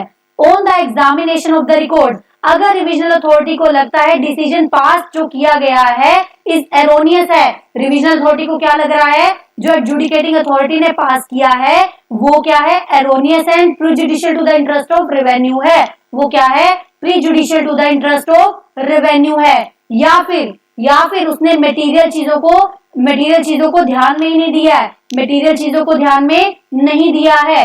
In consequence of observation by the controller and order of general of India, CAG के भी अगेंस्ट पास किया है। सिंपल सी बात है, रिवीजन में कब जाएगा केस, जब रिविजनल अथॉरिटी को या तो खुद से लगेगा या फिर सीजीएसटी यूजीएसटी का कमिश्नर आके बोलेगा कि आप एक बार चेक करो, हमें लग रहा है कि ये सही नहीं है। तो वो क्या करेगा, जब उसको ये लगेगा कि जो ऑर्डर पास किया गया है अगेंस्ट द रेवेन्यू पास किया गया है, या फिर मटेरियल इफेक्ट्स को, चीजों में जो भी मटेरियल फैक्ट्स थे उनको काउंट नहीं किया गया है डिसीजन देते हुए, ठीक है, या फिर सीएजी का जो कंसिक्वेंस, जो सीएजी की ऑब्जर्वेशन थी उसके भी अगेंस्ट आपने चले गए हो, ठीक है, तो वो क्या करेगा, if necessary stay the operation of such period, वो क्या करेगा, ऑपरेशन को रोक देगा, तो वो इंक्वायरी वगैरह करेगा एंड ऑर्डर पास करेगा। क्या क्या ऑर्डर पास करेगा, या तो वो एनहांस करेगा या मॉडिफाई करेगा या एनल करेगा, एनहांस करेगा, मॉडिफाई करेगा, एनल करेगा। लेकिन अगर अब रिविजनल अथॉरिटी को क्या लगता है, रिविजनल अथॉरिटी को लगता है मैं जो ऑर्डर पास कर रहा हूं जो टैक्स पेयर है उसके अगेंस्ट है, तो टैक्स पेयर को reasonable opportunity of being heard भी देना पड़ेगा, reasonable opportunity of being heard भी देना पड़ेगा। सिंपल सी बात हमने क्या देखा, हमें सिर्फ इतना लर्न करना है कि रिविजनल अथॉरिटी को या तो खुद से या फिर जब वो डिपार्टमेंट वाले आके बोलते हैं उनको ये लगता है कि सही से डिसीजन पास नहीं हुआ है। सही से डिसीजन पास ना होने का मतलब क्या है, जो उसके सबॉर्डिनेट ने डिसीजन पास किया है वो एरोनियस है, वो एरोनियस है in so far prejudicial to the interest of revenue, जो डिपार्टमेंट के रेवेन्यू उसके अगेंस्ट है, उसके अगेंस्ट है, मतलब अगर रिवाइज नहीं करा तो डिपार्टमेंट का नुकसान हो जाएगा, या फिर कुछ ऐसे मटेरियल फैक्ट्स से उसने कंसीडर ही नहीं करे हैं, कुछ ऐसे मटेरियल फैक्ट्स से उसने कंसीडर ही नहीं करे हैं, या फिर इन जो सीएजी ने ऑब्जर्वेशन की आप उसके भी अगेंस्ट जा रहे हो, तो वो क्या करेगा, रिवाइज कर सकता है। अगर वो किसी को पसंद नहीं आया तो वो कहां चला जाएगा, अपीलेट ट्रिब्यूनल में जाएगा, अपीलेट अथॉरिटी में नहीं जाएगा। कहां जाएगा, अपीलेट ट्रिब्यूनल में जाएगा, अपीलेट अथॉरिटी में नहीं जाएगा। चलो देखो, fetters to the power of the revision, non appealable order कौन कौन से हैं, ऐसे कौन कौन से हैं जिसके लिए revisional authority shall not exercise the power of revision, ऐसे कौन कौन से केसेस हैं जब रिविजनल अथॉरिटी रिवीजन नहीं करेगी, ऐसे कौन कौन से केसेस है, इंपॉर्टेंट है ये फेटर्स वर्ड भी याद रखना, ऐसे कौन कौन से केसेस हैं जब रिविजनल अथॉरिटी रिवीजन नहीं करेगी, ऐसे कौन कौन से केसेस है जब रिविजनल अथॉरिटी रिवीजन नहीं करेगी। सबसे पहली बात, order sought to be revise, जो आप रिवाइज करने के लिए ऑर्डर ढूंढ रहे हो वो already been subject matter to the appellate authority. Simple सी बात है, या तो अपीलेट अथॉरिटी के पास जाओ, रिविजनल अथॉरिटी के पास जाओ, ठीक है, वो कहीं भी अगर ऑलरेडी चल रहा है, वो ऑलरेडी सब्जेक्ट टू अपील है, तो आप उसको रिवाइज नहीं करोगे। ऑब्वियस सी बात है, एक जगह जब चल रहा है आप शांति से बैठ जाओ। उसके बाद 6 मंथ का पीरियड, 6 मंथ का period note period 6 months has not yet expired, क्यों, क्योंकि 6 months तक डिपार्टमेंट कहां जा सकता है, 6 months तक डिपार्टमेंट कहां जा सकता है, अपीलेट अथॉरिटी में जा सकता है। तो 6 महीने कम से कम निकल जाने दो, अप टू 6 months तक आप अपीलेट अथॉरिटी में जाओ, और मैक्सिमम आप 3 years तक उसको देख सकते हो। 3 years के बाद वो लैप्स माना जाएगा कि अभी रिवाइज नहीं हो सकता।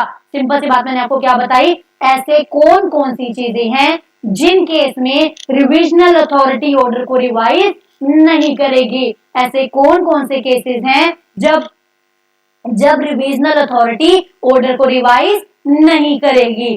ठीक है, पहली बात, पहला कौन सा केस है, जब कोई ऑलरेडी केस अपील में चल रहा है, चाहे वो अपीलेट अथॉरिटी में चल रहा हो, चाहे ट्रिब्यूनल में, हाई कोर्ट, सुप्रीम कोर्ट, कहीं भी चल रहा है, तो रिविजनल अथॉरिटी के पास जाने की लोड़ नहीं है, वहां जाने की जरूरत नहीं है। फिर 6 मंथ अभी तक पास नहीं हुए, या फिर 3 साल जा चुके हैं। 6 मंथ तक पास ना होने का मतलब क्या था कि 6 महीने तक तो डिपार्टमेंट अपीलेट अथॉरिटी के पास भी जा सकता है ना, तो रिविजनल अथॉरिटी को परेशान क्यों करना, 6 महीने तक आप वहां जाओ, 3 साल के बाद आपके पास टाइम नहीं है, आप बहुत ज्यादा लेट हो चुके हो। या फिर order has already been taken for revision at earlier stage, एक ऐसा ऑर्डर था जो ऑलरेडी रिवाइज हो चुका है, order has already been taken for the revision, ऐसा ऑर्डर जो already been taken for revision एक अर्लियर स्टेज पे हो चुका है।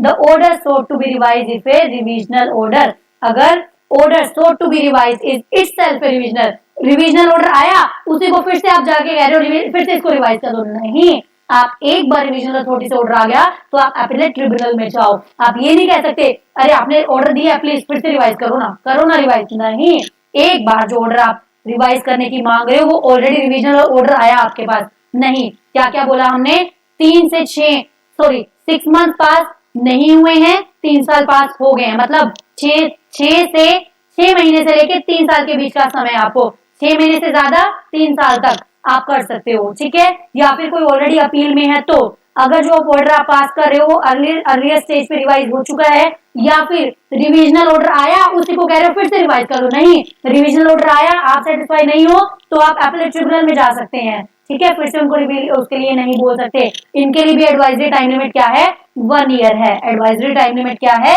1 ईयर है। चलो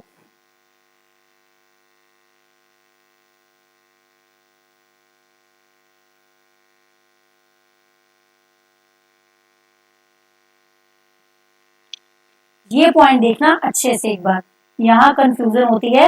देखो क्या कह रहा है, the revisional authority may still pass an order, revisional authority still order pass कर सकती है ऑन एनी पॉइंट, ऐसा कोई भी point which has not been raised and decided in an appeal before the appellate authority, हो चुका है, ठीक है। रिविजनल अथॉरिटी जो है वो स्टिल ऑर्डर पास करती है on any point which has not been raised, कोई ऐसा पॉइंट, मतलब डॉक्ट्राइन ऑफ पार्शियल मर्जर का केस आ गया ना, तो क्या कर सकते हो, पार्शियल मर्जर फुल मर्जर पड़ा होगा, the revisional authority may still pass an order on any point, ध्यान रखना, on any point which has not been raised and decided in appeal before, जो पॉइंट ना तो पहले रेज हुआ है ना ही डिसाइड हुआ, which has not been raised and decided in appeal before the expiry of 1 year from the date of order in such appeal, before the expiry of 3 years from the date of initial order। देखो क्या होगा, initial order जब आपका आया उसके 3 साल तक, या फिर देखो एग्जांपल से समझते हैं, अच्छे से समझ आएगा। A taxpayer is served with an adjudication order on 25 मई 2021, टैक्स पेयर को एडजुडिकेशन ऑर्डर मिला 25 मई 2021 को। RA can revise the order, revisional authority कब तक उसको रिवाइज कर सकती है, बिटवीन 26 नवंबर, क्योंकि मई से लेके 6 महीने निकाल दो, मई जून जुलाई अगस्त सितंबर अक्टूबर नवंबर, तो नवंबर से लेके 3 इयर्स, 3 इयर्स कब तक आएंगे, 3 इयर्स कब तक आएंगे, 25 मई 2024 तक, तब तक कर सकता है। देखो फिर से एक बार ये वाला पॉइंट एक बार फिर से देखना, इसका एग्जांपल मैं देखती हूँ, अगर नहीं है तो क्वेश्चन में आएगा, मैं वहां से आपको क्लैरिटी से करवा दूंगी वो point. The RA may still pass an order, revisional authority still order pass करती है on any point which has not been raised and decided in appeal before the expiry of 1 year from the date of order, मतलब date of order आया appeal में, मान लो देखो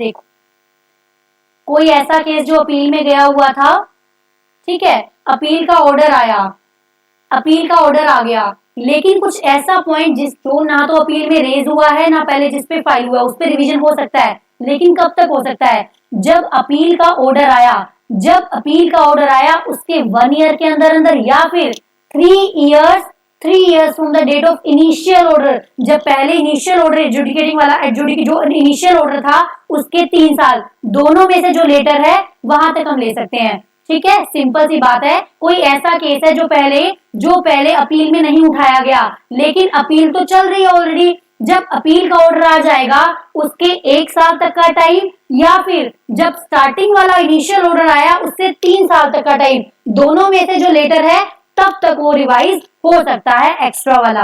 चलो एक बार example इस पे है, ये भी देख लेते हैं।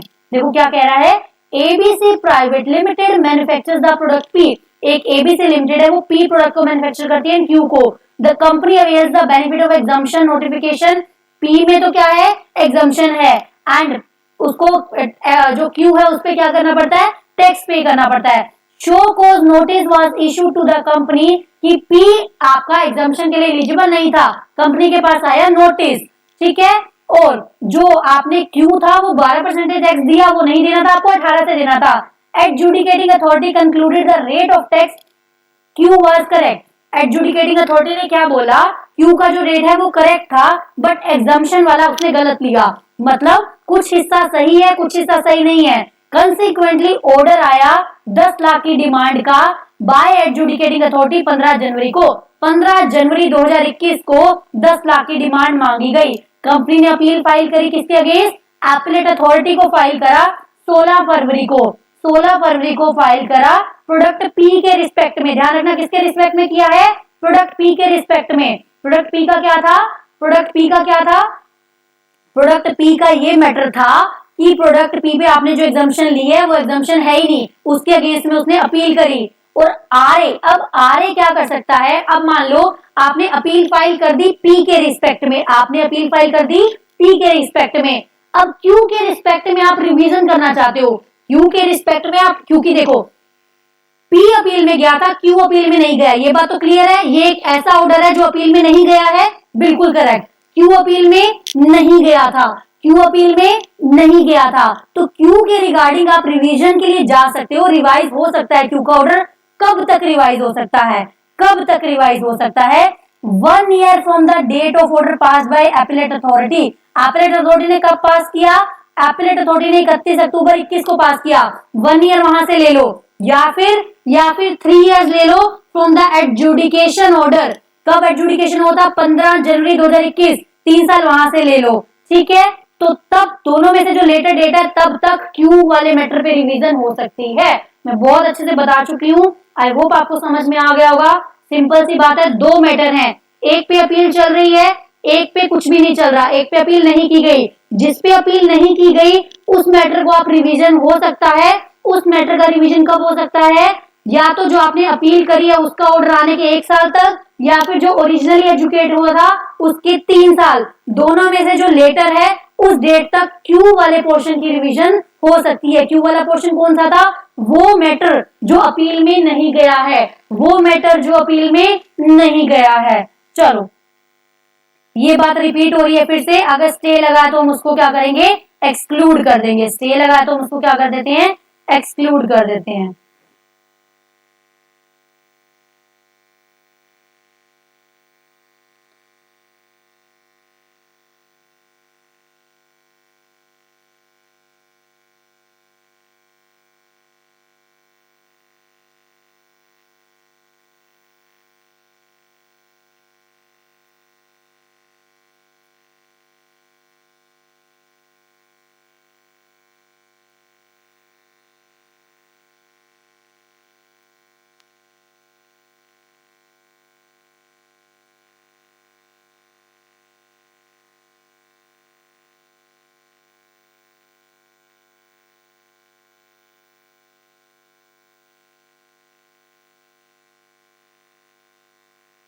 चलिए देखते हैं ये क्या कह रहा है, क्या चीज हमें रिमाइंड रखनी है। जो हमारे दिमाग की बत्ती जला रहा है बल्ब के थ्रू, वो भी हम एक बार रीड कर लेते हैं। वैसे तो हम अच्छे से पढ़ चुके हैं, हमारा अच्छे से हो जाएगा। चलो देखो क्या कह रहा है, the provision related to revision empower and superior authorities to revise the order और decision pass by their sub officer which are found to be improper. Simple सी बात है, रिवीजन कब आएगा, जब ऊपर वाले बंदे को लगता है कि जो सबॉर्डिनेट ने ऑर्डर पास किया है वो इम्प्रॉपर है, तभी रिवीजन का केस आएगा, अदरवाइज रिवीजन का केस नहीं आने वाला है।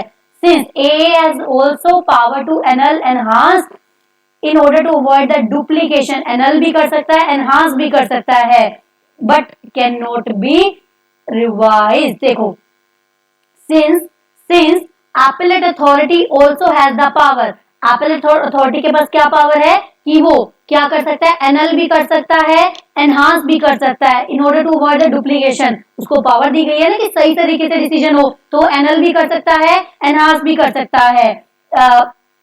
On order which is subject to appeal can not be revise. जो ऑर्डर्स अब सब्जेक्ट टू अपील हो चुके हैं वो दोबारा रिवाइज नहीं होगा, ये मैं आपको ऑलरेडी बता चुकी हूँ। However the revisional order can be pass, revisional order can be pass on the point that are not raised. जिन हमने क्या पढ़ा, पी पे तो रेज हो सकता था अपील में, लेकिन क्यू पे नहीं हुआ था, तो क्यू का टाइम पीरियड दिया था तो वो हमने काउंट करके देख लिया था, क्यू पे अपील कब तक जा सकती है, क्यू पे हम कब तक रिवीजन ले सकते हैं। Revision proceeding can be taken once with respect to an order and revision can not be again revise. Revision order दोबारा से रिवाइज नहीं हो सकता। रिवीजन ऑर्डर के आप अगेंस्ट हैं तो आप कहां जाएंगे, अपीलेट ट्रिब्यूनल में जाएंगे। आप कहां जाएंगे, अपीलेट ट्रिब्यूनल में जाएंगे, वो दोबारा से रिवाइज नहीं हो सकता, ये हम ऑलरेडी पढ़ चुके हैं। चलो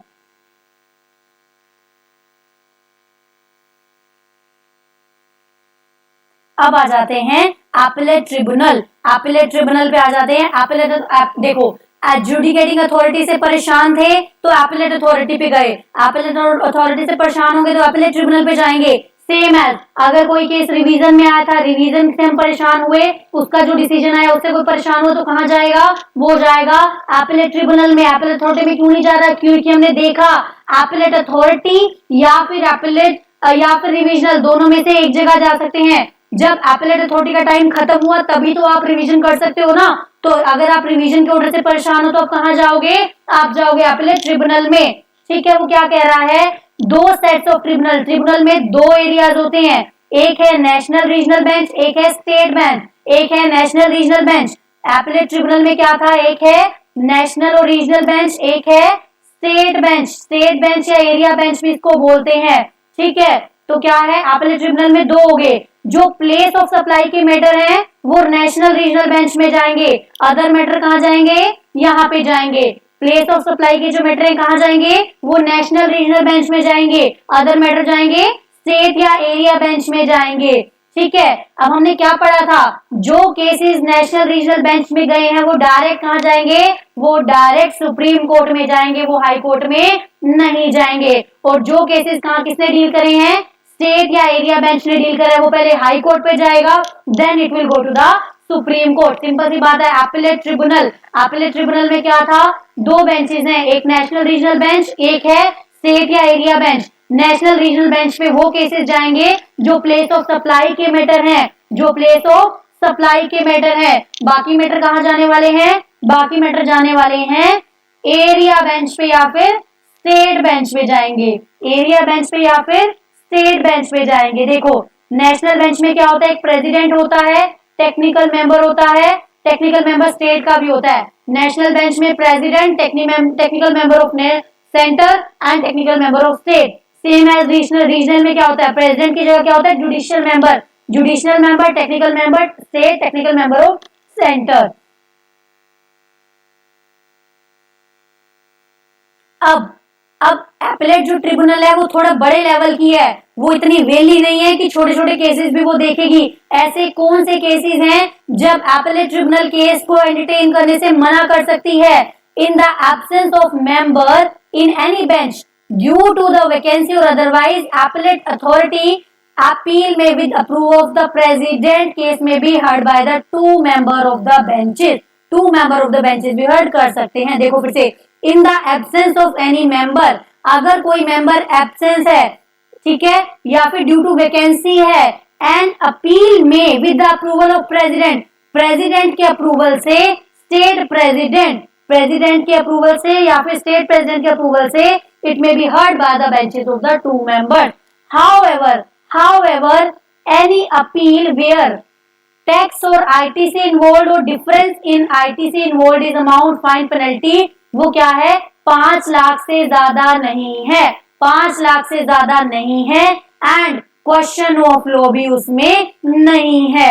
तो प्रेसिडेंट की अप्रूवल से वो सिंगल मेंबर भी बेंच उसको हर्ड कर सकता है, क्योंकि इतने फेले नहीं है कि वो सारे एरिया बना के बैठे। फिर से एक बार ये चीज देखना, इंपॉर्टेंट है ये पॉइंट, MCQ से, पॉइंट ऑफ व्यू से। In the absence of a member, कोई मेंबर नहीं है या फिर वैकेंसी है, any appeal may with approval of the president, as the case may be the state president heard by the state president be heard by the bench of two members. लेकिन जहां पे tax और ITC involve या फिर difference of tax जिसके against आप ऊपर appeal कर रहे हो वो 5 लाख से ज्यादा नहीं है, and does not involve the question of law, question of law भी इसमें इन्वॉल्व नहीं है, तो प्रेसिडेंट से आप क्या करोगे, अप्रूवल लेके सिंगल मेंबर बेंच भी इसको हर्ड, इस केस को कर सकता है, सिंगल मेंबर बेंच भी इस केस को हर्ड कर सकता है। कब, जब ITC या टैक्स या डिफरेंस ऑफ ITC या टैक्स क्या है, 5 लाख से एक्सीड नहीं कर रहा है, या फिर हम ये कह सकते हैं अप टू 5 लाख तक है, क्या है, अप टू 5 लाख तक है, तो क्या होगा, सिंगल मेंबर बेंच भी उसको हर्ड कर सकता है। चलो अब देखते हैं प्रोसीजर। अब इसका प्रोसीजर क्या है, इसका प्रोसीजर क्या है, appellate tribunal shall not bound by the procedure laid down by the civil court procedure, however it shall be guided, natural justice principle तो ये फॉलो करेगा, पर it is not bound by the civil court procedure। ध्यान रखना, appellate tribunal is not bound by the civil court procedure, लेकिन it shall be guided by the principles of the natural justice, तो उसको regulate करना पड़ेगा। Appellate tribunal shall have the same power that are vested in the civil court while trying suit in respect of the following matter। Same तरीके से उसको power मिलेंगे civil court procedure की किस किस का केस में, इन केसेस में summoning and enforcing the attendance of any person examining on oath। ये हम बहुत बार पढ़ चुके हैं हर जगह। Inquiry requiring the discovery and the production of documents करना है, तो भी ये मान ली जाएगा कि आपको सिविल, ये क्वेश्चन भी बना हुआ है, चलो एक बार अच्छे से देख लेते हैं, इसको भी क्वेश्चन भी बना हुआ है। इस पे क्या बोल रहा है, एपीलेट ट्रिब्यूनल के पास सेम पावर है as vested in the civil court procedure. Civil code of civil procedure में जो पावर्स हैं सेम मानी जाएंगी, ये एपीलेट ट्रिब्यूनल के पास भी हैं। किस मैटर में ये माना जाएगा कि सेम है? Number 1 matter, summoning and enforcing the attendance of any person. किसी को समन भेजा है, किसी को एनफोर्स कर रहे हैं आप अटेंडेंस के लिए, आपको किसी को जबरदस्ती बुलाया है, मिलना है, तो सेम पावर आपके पास है जो सिविल कोर्ट प्रोसीजर में है। रिक्वायर करना है discovery and production of document produce करवाने हैं, तो भी आपके पास सेम पावर है। Evidence on affidavit, receiving evidencing on affidavit, तो भी सेम पावर है। Subject to the provision of 123 124 of evidence, requisitionary public record कुछ करना है, तो भी आपके पास सिविल कोर्ट वाली पावर है। Issuing commission for the examination of the witness, आप विटनेस के लिए, विटनेस को एग्जामिन करने के लिए कमीशन कर रहे हो, इशू कर रहे हो, तो भी आपके पास सेम है। Dismissing the representation for default, क्या कर रहे हो, रिप्रेजेंटेशन ऑफ डिफॉल्ट है, उसको वो क्या कर रहे हैं, डिसमिस करना है आपने, तो भी सेम पावर है। Setting aside the order of dismissal, dismiss order था उसको भी आपने सेट असाइड करना है, तो भी पावर है। डिसमिस करना है तो भी पावर है, डिसमिस को सेट असाइड करना है तो भी पावर है।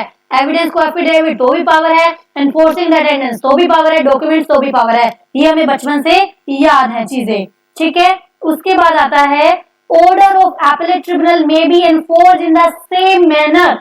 ऑर्डर ऑफ एपीलेट ट्रिब्यूनल, जो एपीलेट ट्रिब्यूनल का ऑर्डर है वो सेम मैनर में है जैसा कि it was made by decree of the court. हम ये मानेंगे जैसे कि कोर्ट ने ही ऑर्डर इशू करा है। The appellate tribunal can send for the execution of its order to the court within the local limit of the jurisdiction. In the case of order against a company, तो कहां भेजेगा वो, registered office of the company. क्या कह रहा है वो, appellate tribunal can send the execution of the order to the court. जो एग्जीक्यूशन ऑफ ऑर्डर है वो कोर्ट को भी दे सकता है। In case of order against any person, देखो अगर कंपनी के अगेंस्ट है तो कहां जाएगा, registered office of the company. अगर किसी पर्सन के अगेंस्ट है तो कहां जाएगा, in case order against any person, person concerned या voluntarily resided with that person, जो उसके साथ अटैच है आप उसको भेज सकते हो ऑर्डर। चलो उसके बाद आ जाओ जी, टाइम लिमिट क्या है अपील फाइल करने की। ध्यान रखना ध्यान रखना ध्यान रखना, एपीलेट अथॉरिटी में जाने की टाइम लिमिट क्या थी, एपीलेट अथॉरिटी में जाने की टाइम लिमिट 3 + 1 6 + 1। लेकिन लेकिन लेकिन ट्रिब्यूनल में जाने की टाइम लिमिट क्या है, 3 + 3। ट्रिब्यूनल में जाने की टाइम लिमिट क्या है, 3 + 3।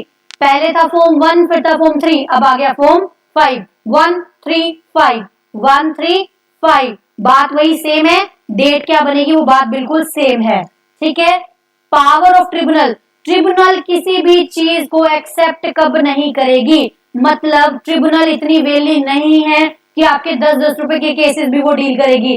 ट्रिब्यूनल ने बोल दिया अगर ये चीजें हैं और वो 50,000 से एक्सीड नहीं कर रही हैं, तो ट्रिब्यूनल आपके केस को एडमिट करने से रिफ्यूज भी कर सकती है। कब, जो टैक्स आईटीसी इन्वॉल्व है या फिर different of tax ITC involve है, अमाउंट फाइन पेनल्टी इन्वॉल्व है, कोई भी इनमें से 50,000 से ज्यादा नहीं है तो वो रिफ्यूज कर सकती है।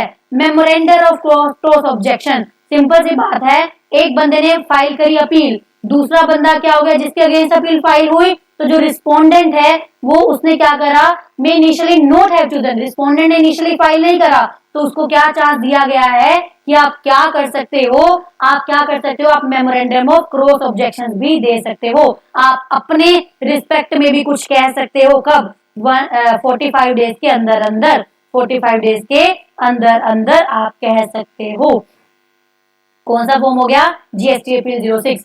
सिंपल सी बात, हमने क्या पढ़ा था, एपीलेट अथॉरिटी में 1 जाएगा पर्सन, 3 में जाएगा डिपार्टमेंट, फिर 5 में कौन गया, 5 में कौन गया, पर्सन, कहां गया, एपीलेट ट्रिब्यूनल में। 6 क्या है, 6 है मेमोरेंडम ऑफ क्रॉस ऑब्जेक्शन का लेके।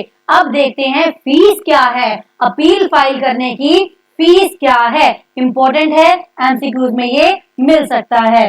क्या है, फीस फाइल करने की, अपील फाइल करने की फीस क्या है। देखो क्या कह रहा है, fees for filing of appeal shall be 1000 for every 1 lakh, 1000 for every 1 lakh, 1000 for every 1 lakh. Fees for filing of appeal shall be 1000 for every 1 lakh of tax ITC involved.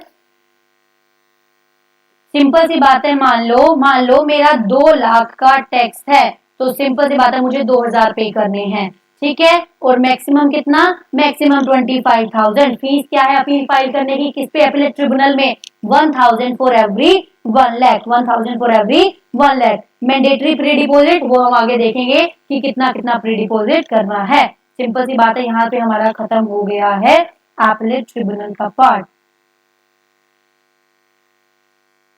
Simple सी बात है, डिपार्टमेंट भी अपील कर सकता है। हमने क्या कहा था, अभी हमने क्या पढ़ा, अपीलेट ट्रिब्यूनल में जब टैक्स पेयर जा रहा है, सेम एज अपीलेट ट्रिब्यूनल में कौन जाएगा, डिपार्टमेंट भी जा सकता है। डिपार्टमेंट के पास कितने मंथ हैं, 6 मंथ्स है, डिपार्टमेंट के पास भी 6 मंथ्स है। हमारे पास 3+3 है, डिपार्टमेंट को बोल दिया एक ही बारी में आप 6 मंथ्स ले जाओ, एक ही बारी में 6 मंथ्स ले जाओ। फॉर्म याद करने का तरीका 1357, 1357 एक एक छोड़ के। 1 में क्या किया था, टैक्स पेयर ने अपीलेट अथॉरिटी को, 3 में क्या किया था, डिपार्टमेंट ने अपीलेट अथॉरिटी को, 5 में क्या किया, अपीलेट ट्रिब्यूनल में बंदा गया, 7 में कौन जा रहा है, अपीलेट ट्रिब्यूनल में डिपार्टमेंट जा रहा है। 1357 बीच में 6 आया था, 6 में क्या था, memorandum of cross objection with in 45 days, memorandum of cross objection with in 45 days. चलो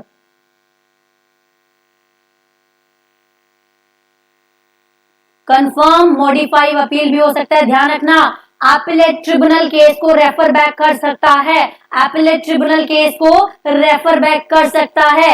अपीलेट अथॉरिटी क्या केस को रेफर बैक कर सकती थी, नहीं, अपीलेट अथॉरिटी केस को रेफर बैक नहीं कर सकती थी। प्रिंसिपल ऑफ नेचुरल जस्टिस सेम चीजें रिपीट हो रही हैं यहाँ पे। मैक्सिमम 3 एडजमेंट पॉसिबल है, एडवाइजरी टाइम लिमिट है 1 ईयर का। Tribunal shall send a copy of, किस किस को भेजेगी, डिपार्टमेंट को भेजेगी, जुरिसडिक्शनल को भेजेगी, अपीलेट को भेज देगी, ठीक है, इन तीनों को भेज देगी। फाइल इनका ऑर्डर फाइनल मान लिया जाएगा अनटिल एंड अनलेस आप ऊपर वाले एरिया, आप ऊपर वाले जगह जाके फिर से अपील फाइल नहीं कर रहे हो। फिर आता है रेक्टिफिकेशन ऑफ एरर, फिर क्या आता है, rectification of error. Tribunal can correct its own order for any apparent mistake. अगर ट्रिब्यूनल को लगता है कोई मिस्टेक अपरेंट है but it has no power of review, review वो नहीं कर सकता, तो ये क्या करेगा, रेक्टिफाई कर सकता है। क्या कर सकता है, रेक्टिफाई कर सकता है। Tribunal may amend any order pass as to rectify, कोई एरर उसको दिख रहा है ऊपर से तो वो रेक्टिफाई कर लेगा। एरर दिख रहा है तो रेक्टिफाई कब करेगा, within 3 months from the date of order. Rectify कब करेगा, within 3 months from the date of order वो रेक्टिफाई कर लेगा। No amendment has effect of enhancing, simple सी बात है, वो कह रहा है अगर रेक्टिफिकेशन करने की वजह से कोई चेंजेस आ रहे हैं तो उस पर्सन को अपॉर्चुनिटी ऑफ बीइंग हर्ड आपको देना पड़ेगा, अपॉर्चुनिटी ऑफ बीइंग हर्ड आपको देना पड़ेगा। ये हमारा थोड़ा सा रह गया, फिर हो जाएगा finish. Let's take water break for 3 to 4 minutes, फिर हम करते हैं स्टार्ट अगेन।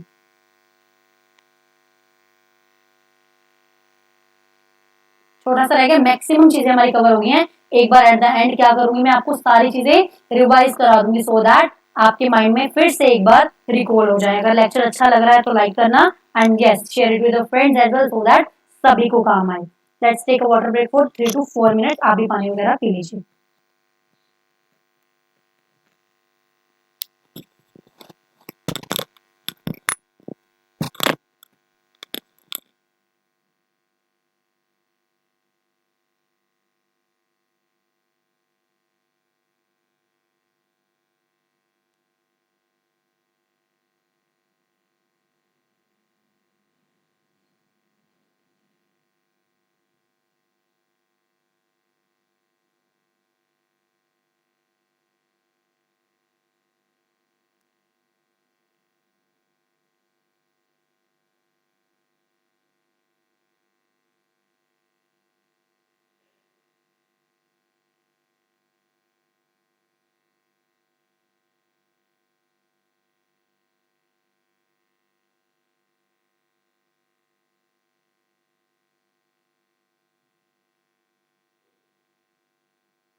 चलिए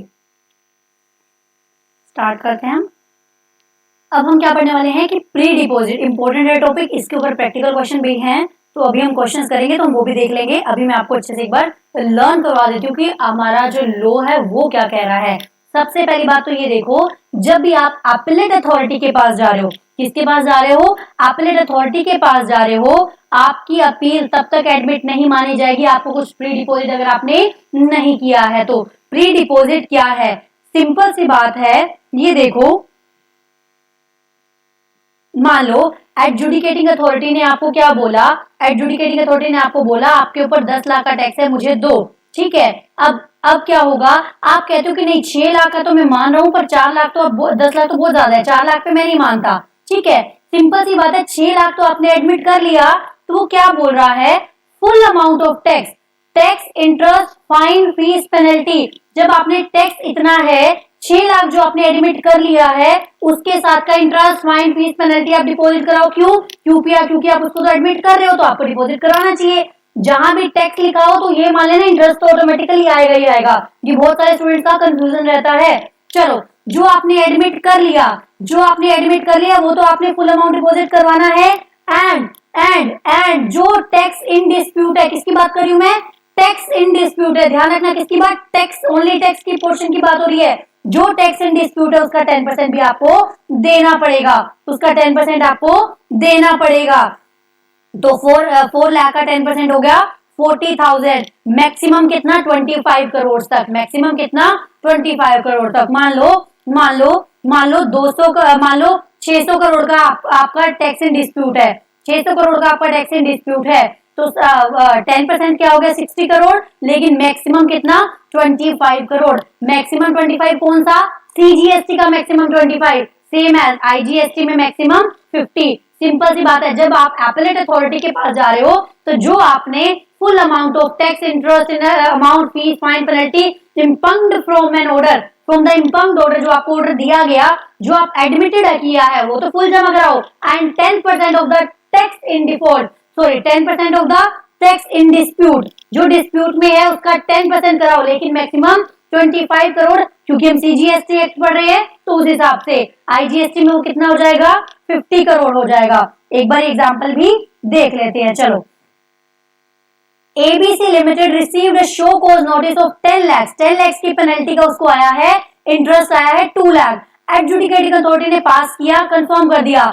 एबीसी लिमिटेड कहते हैं मैं 5 लाख तो एडमिट करता हूं एंड द इंटरेस्ट ऑफ 50,000, उसने कितना एडमिट करा, उसने क्या कहा, मैं 5 लाख की लायबिलिटी एडमिट करता हूं, 50,000 का इंटरेस्ट एडमिट करता हूं, तो 5,50,000 तो वो डिपॉजिट करेगा क्योंकि वो एडमिट कर रहा है। अब जो टैक्स इन डिस्प्यूट है, ध्यान रखना डिस्प्यूट में इंटरेस्ट नहीं काउंट करना, डिस्प्यूट में सिर्फ टैक्स काउंट करना है। 5 लाख का टैक्स हमारा डिस्प्यूट में रह गया तो उसका 10% हमें प्री डिपॉजिट करवाना पड़ेगा। Therefore pre deposit is to be made by the company, 5,50,000 plus 50,000 जो 10% डिस्प्यूट का था 6 लाख उसको देना है, ठीक है। रिकवरी प्रोसीडिंग जो बैलेंस 16 लाख की थी वो क्या हो जाएगी, वो गेट इन स्टेड हो जाएगी, वो गेट इन स्टेड हो जाएगी। चलो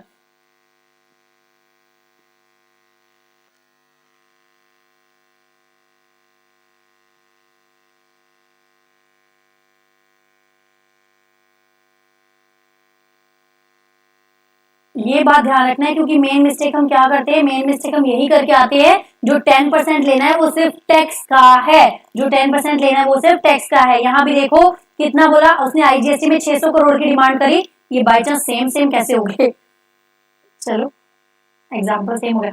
चलो 600 करोड़ की उसने डिमांड करी, 100 करोड़ की पेनल्टी एंड 10 करोड़ का इंटरेस्ट, तो उसने कितना एडमिट करा, एबीसी लिमिटेड ने एडमिट करा 50 करोड़ का इंटरेस्ट, 10 करोड़ सॉरी टैक्स उसने 50 करोड़ का एडमिट करा तो 50 करोड़ करेगा, 10 करोड़ का उसने क्या एडमिट करा, 10 करोड़ का उसने एडमिट करा इंटरेस्ट, 1 की पेनल्टी, तो 61 लाख जो उसने एडमिट करा वो तो उसको सारा का सारा देना है।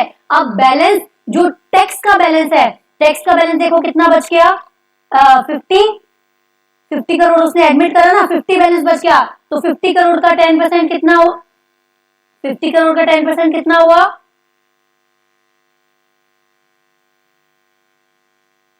550, 600 करोड़ था ना, 600 करोड़ में से उसने 50 करोड़ माना, तो 550 करोड़ अभी बच गया। 550 करोड़ का 10% कितना हुआ? 55 करोड़। लेकिन मैक्सिमम कितनी थी आईजीएसटी में? ओनली 50 करोड़। वो कितना डिपॉजिट कराएगा? 50। ध्यान रखना, सिंपल सी बात हमने क्या करा है, जो हमें क्वेश्चन में दिया है कि उसने एडमिट कर लिया, वो सब ऐड करके लिखो, उसको पे करना ही करना है। बैलेंस देखो टैक्स कितना बचता है, उसका 10% निकालो और कंपेयर करो किसे? 25 करोड़ या 50 crore as the case may भी ऑफ आईजीएसटी। तो हमने जो बैलेंस 550 करोड़ का 10% निकाला वो 55 करोड़ आया, लेकिन मैक्सिमम कितना था आईजीएसटी में? 50 करोड़। तो आपको 50 करोड़ यहाँ देना पड़ेगा, 61 करोड़ जो ऊपर आपने एडमिट करा है वो देना पड़ेगा। ठीक है, सेम एज ट्रिब्यूनल के केस में कितना हो जाएगा? 20% हो जाएगा। ट्रिब्यूनल के केस में कितना हो जाएगा? 20% हो जाएगा। एंड जो 25 करोड़ है वो 50 करोड़ हो जाएगा, आईजीएसटी वाला 100 करोड़ हो जाएगा। डबल डबल हो गया, डबल बड़ी वाली वो है ना, बड़ी वाली अथॉरिटी है, तो वो सब कुछ डबल डबल लेगी। ठीक है, एपेलेट अथॉरिटी के पास कितना हो? जो आपने एडमिट करा वो 10 पर, जो पूरा जो आपने एडमिट करा वो फुल, एंड बाकी टैक्स का 10%। ठीक है, अगर आईजीएसटी है तो मैक्सिमम 50 करोड़, सीजीएसटी एसजीएसटी तो मैक्सिमम 25 करोड़। एपेलेट ट्रिब्यूनल में 20% of the dispute and maximum 50 crore and 100 crore. चलो, ये सेम एग्जांपल है, ये आप एक बार देखना रिपीट बेसिस पे, जस्ट वो अमाउंट डबल कर देगा। ठीक है,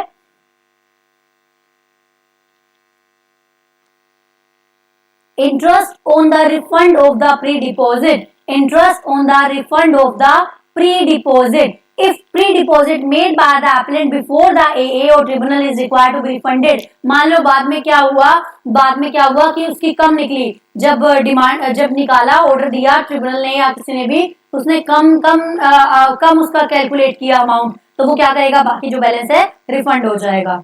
ठीक है,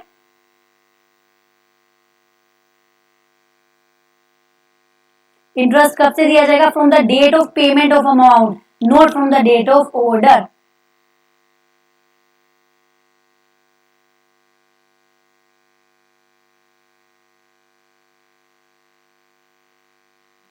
इंटरेस्ट कब दिया जाएगा? From the date of payment of amount, not from the date of order.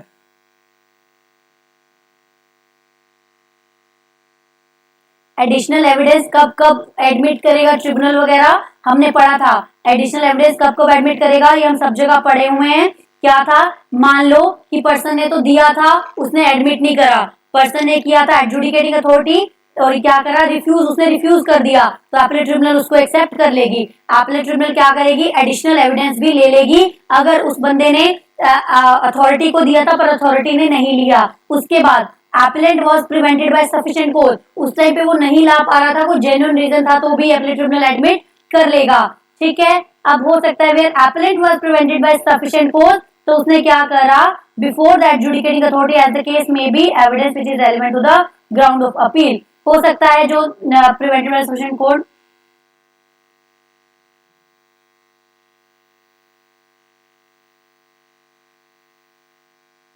जो ग्राउंड ऑफ अपील के लिए रेलेवेंट थे वो नहीं ला पाया, या फिर उसने क्या करा? एडजुडिकेंट अथॉरिटी ने ऐसे ही ऑर्डर इशू कर दिया उसको बिना कंसीडर किए। No additional evidence shall be admitted unless the AA और appellate authority record the reason in writing. Appellate authority या फिर ट्रिब्यूनल को तभी एडिशनल एविडेंस एडमिट करने हैं, पहले उसको राइटिंग में लिखना पड़ेगा, पहले उसको राइटिंग में सब लिखना पड़ेगा। ये सब रिपीट हैं, कुछ खास नहीं है, पर क्वेश्चन इन पे बने हुए हैं। ये चीजें क्या है? हम हर जगह पढ़ते हैं, है ना, ये हमने डीडी में भी पढ़ी हुई हैं, लर्न भी रहती हैं हमें, बट क्वेश्चन आता है तो हम लिखना भूल जाते हैं। द एपेलेट अथॉरिटी और appellate tribunal shall not take any evidence unless adjudicating authority in behalf said that allow a reasonable opportunity to examine the evidence. आप उसको एविडेंस को एग्जामिन करने के लिए reasonable opportunity of being heard दोगे। चलो, appearance by the representative, simple सी बात है, रिप्रेजेंटेटिव वो क्या कह रहा है? ऑथोराइज्ड रिप्रेजेंटेटिव, एनी पर्सन, कोई ऐसा पर्सन है जिसको जीएसटी ऑफिसर के आगे क्या होना है? अपीयर होना है। ठीक है, या फिर ट्रिब्यूनल के आगे अपीयर होना है, वो ऑथोराइज्ड रिप्रेजेंटेटिव को भी खुद के बिहाफ पे अपीयर कर सकता है। एक्सेप्ट कब वो ऑथोराइज्ड रिप्रेजेंटेटिव को अपीयर नहीं कर सकता? जब उसी को पर्सनली बुलाया गया हो, एग्जामिनेशन फॉर ओथ हो, जब उसी की जरूरत हो तो वो आए, अदरवाइज किसी और को भी वो भेज सकता है। Who can be the authorized representative? छोटे छोटे पॉइंट से ही एमसीक्यूज बनते हैं। Who can be the authorised representative, authorised representative कौन हो सकता है? Can be relative, regular employee, advocate, chartered accountant, post accountant, company secretary और जीएसटी प्रैक्टिशनर। फिर से देखो, रिलेटिव हो सकता है, रेगुलर एम्प्लॉई हो सकता है, एडवोकेट, सीएस, सीएस और सीएमए जो पोस्ट अकाउंटेंट है, कंपनी सेक्रेटरी हो सकते हैं, या फिर एक जीएसटी प्रैक्टिशनर भी हो सकता है। It is also provided, indirect gazette में प्रोवाइड किया गया है after 1 year from the date of their retirement. It is also provided that specified indirect tax gazetted officer भी जा सकते हैं 1 साल के रिटायरमेंट के बाद, रिटायरमेंट के 1 साल के बाद वो भी जा सकते हैं। डिस्क्वालिफिकेशन, ऐसा कौन सा पर्सन है जो रिप्रेजेंटेटिव नहीं बन सकता, जिसको खुद को ही सेंट्रल गवर्नमेंट ने रिमूव करा, आप किसी और को क्या रिप्रेजेंट करोगे? Who is convicted by the court of offence, जिसको पहले कन्विक्शन दिया हुआ है, मतलब आप में खुद में खराबी, आप किसी और को क्या जाके रिप्रेजेंट करोगे। ठीक है, जो गिल्टी ऑफ मिसकंडक्ट है, आपके ऊपर या तो कोर्ट केस चल रहा है, आप गिल्टी ऑफ मिसकंडक्ट हो, आप इंसॉल्वेंट हो, shall be qualified to represent any person for all the time referred in A, B, C and for the period during which insolvency। Obvious ही बात है, इंसॉल्वेंसी के केस में क्या लाइफ टाइम के लिए वो बंदा नहीं अपीयर हो सकता? नहीं, जब तक इंसॉल्वेंसी चल रही है तब तक वो किसी का केस रिप्रेजेंट नहीं कर सकता। इंसॉल्वेंसी खत्म हो गई तो आप केस रिप्रेजेंट कर सकते हो। जब तक इंसॉल्वेंसी चल रही है तब तक आप ना आ जाओ, जब आपकी इंसॉल्वेंसी खत्म हो जाएगी, आप सॉल्वेंट हो गए, तो आप इसको रिप्रेजेंट कर सकते हो। उसके बाद है हाई कोर्ट, हाई कोर्ट के बाद आता है सुप्रीम कोर्ट। हाई कोर्ट में वही केसेस जा सकते हैं, ध्यान रखना, जो है substantial question of law, fact finding authority. तो appellate tribunal was the last fact finding authority, final fact finding, facts के ऊपर जो केस है वो सिर्फ एपेलेट ट्रिब्यूनल तक जाएंगे। हाई कोर्ट में कौन सा केस जाएगा? जो क्वेश्चन ऑफ लॉ में होगा, सब्सटेंशियल क्वेश्चन ऑफ लॉ में होगा, वही जाएगा। उसके बाद ये किस चीज लिए हमारे दिमाग की बत्ती जला रहा है? ये कह रहा है substantial question of law means must be answered by applying the relevant legal principal interpretation of law. ये हमारे काम की चीज नहीं है। टाइम लिमिट क्या है?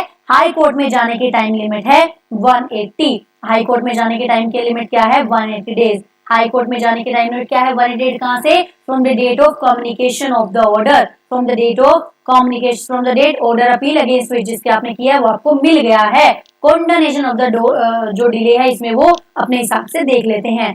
फॉर्म कौन सा हो गया? जीएसटी अपील 08 हो गया। डिसीजन कब तक देगा? इसमें कोई डिसीजन की बात नहीं कही गई है, ये हमारे लिए ज्यादा इंपॉर्टेंट नहीं है। फिर उसके बाद अपील, उसके बाद हाई कोर्ट के बाद हम कहा जाएंगे? सुप्रीम कोर्ट में चले जाएंगे। चलो, यहां हुआ चैप्टर फिनिश। अब हमने एक पढ़ा था, ये एक बार देख लेते हैं। देखो, non appealable decisions and order, ऐसे कौन से ऑर्डर या डिसीजंस हैं जिसके अगेंस्ट हम अपील नहीं कर सकते? Non appealable decisions and order, ऐसे कौन से ऑर्डर हैं जिसके अगेंस्ट, ऐसा कौन सा ऑर्डर है जिसके अगेंस्ट आप अपील नहीं कर सकते? मान लो ऑर्डर ऑफ कमिश्नर, कमिश्नर का कोई ऑर्डर है या फिर अथॉरिटी का ऑर्डर है, empower to direct transfer the proceeding. हो सकता है, मान लो केस क्या है, क्या कमिश्नर ने एक ऑर्डर दिया कि आप इसका केस इस पर्सन ले रहे कि इस पर्सन पे रेफर कर दो, आप तो कहोगे नहीं मेरा केस तो यही बंदा डील करेगा। नहीं, आप इन चीजों के लिए ये नहीं कह सकते कि मैं इसके लिए अपील में जाऊंगा। नहीं, ये तो ऐसी चीजें हैं जो लोगों को प्रोटेक्ट करने के लिए, प्रोसीडिंग्स को सही ढंग से चलाने के लिए बनाई गई हैं। अगर कमिश्नर ने ऑर्डर दिया कि इस पर्सन का जो केस है वो इस अथॉरिटी से दूसरी अथॉरिटी पे ट्रांसफर कर दो, आप क्या कहोगे? नहीं, मेरा तो यही बंदा केस देखेगा। नहीं, ऐसा अगर केस है तो उसके अगेंस्ट आप अपील में नहीं जाओगे। An order pertaining to seizure और डिटेंशन ऑफ द बुक्स, आपकी अगर बुक्स को रिटेन करने का ऑर्डर है तो भी आप उसके अगेंस्ट कहीं नहीं जाओगे। अगर प्रोसिक्यूशन, किसी को जेल हो गई है, उसके अगेंस्ट भी आप कहीं नहीं जाओगे। ठीक है, अगर सेक्शन 80, अगर tax in instalment order pass under the section 80 instalment में पे करने को बोला है तो उसके अगेंस्ट भी कोई भी उसके अगेंस्ट अपील नहीं होने वाली है। सिंपल सी बात है, ये चीजें क्या है? ये जेन्युइन है, ये जरूरी है। अगर किसी एक पर से हमेशा रिपीट करो, कौन कौन से ऐसे केस है जिनके अगेंस्ट आप अपील में नहीं जाओगे? अगर किसी कमिश्नर ने ऑर्डर दिया है कि इसका केस एक से दूसरी अथॉरिटी के पास रेफर कर दो, आप उसके अगेंस्ट नहीं जा सकते। अगर प्रोसिक्यूशन हो गया, जेल हो गई किसी को, उसका केस भी आप अपील नहीं कर सकते। रिटेंशन ऑफ बुक्स का केस है तो भी अपील नहीं करोगे, ठीक है। उसके बाद अगर सेक्शन 80 के अकॉर्डिंग इंस्टॉलमेंट में पे करने को बोला है तो भी आप उसके अगेंस्ट कहीं नहीं जाओगे। फिर आता है appeal not to be filed in certain cases. ऐसे कौन कौन से केसेस है जिसमें अपील फाइल नहीं करनी है? Non appealable decision and order, ध्यान रखना, नॉन अपीलेबल मतलब जो अपील हो ही नहीं सकते, नॉन अपीलेबल, पहले ही बोल दिया अपील करने के लायक ही नहीं है केसेस। याद करने का तरीका, अगर क्वेश्चन में आए नॉन अपीलेबल मतलब अपील करने के लायक ही नहीं है, you are not able, able appeal के एबल ही नहीं है ये चीजें, भाई ऐसी छोटी छोटी चीजें जो जरूरी है ये अपील करने के लायक नहीं है। Appeal not to be filed in certain cases. अब आता है appeal not to be filed in certain cases. कौन कौन से केसेस है जब अपील फाइल नहीं होगी? द बोर्ड में ऑन द रिकमेंडेशन, तो बोर्ड कुछ इंस्ट्रक्शन इशू कर सकता है, ठीक है, ये इतना कुछ खास नहीं है, एक बार देख लेते हैं फिर भी। अब मान लो बोर्ड ने कोई लिमिट फिक्स कर दी, बोर्ड ने कोई लिमिट फिक्स कर दी किसी चीज के लिए कि आप कह रहे हो नहीं ये लिमिट ऐसे नहीं ऐसे होनी चाहिए, देख लेते हैं एक बार, कुछ खास नहीं है बट फिर भी मैं एक बार पढ़ा देती हूँ क्योंकि स्पेशल आप लोग भी नहीं बैठ पाओगे। चलो,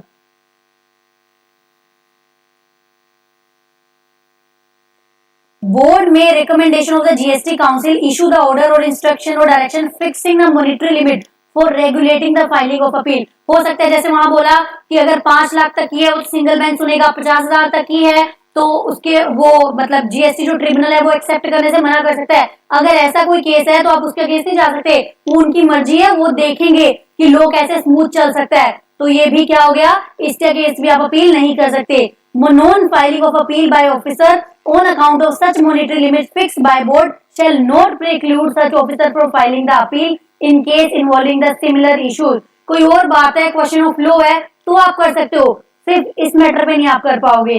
नो पर्सन और party an application can contained that the CHGST officer has acquiesced in the decision on the disputed issue not filing an appeal। ये भी कुछ खास नहीं है, छोड़ दो इसको, सिंपल सी बात है, हमें ये वाला रखना है, लर्न नीचे वाला इंपॉर्टेंट है पॉइंट हमारा, नॉन अपीलेबल, ध्यान रखना दोनों में डिफरेंस है, दोनों में डिफरेंस है, appeal not to be filed और नॉन अपीलेबल ये केसेस हैं, ये ऐसे ऑर्डर हैं, ये नॉन अपीलेबल डिसीजंस हैं जो एबल ही नहीं है, मतलब फालतू के लायक ही नहीं है। याद करने का तरीका, नॉन अपील एबल, अपील करने के लायक ही नहीं है, ऑब्वियस ही बात है, आपको ये बोल दिया आपका केस ये नहीं, ये देखेंगे तो ये केस क्या अपील करने के लायक है? नहीं है, तो नॉन अपीलेबल मतलब ये अपील करने के लायक नहीं है, ठीक है।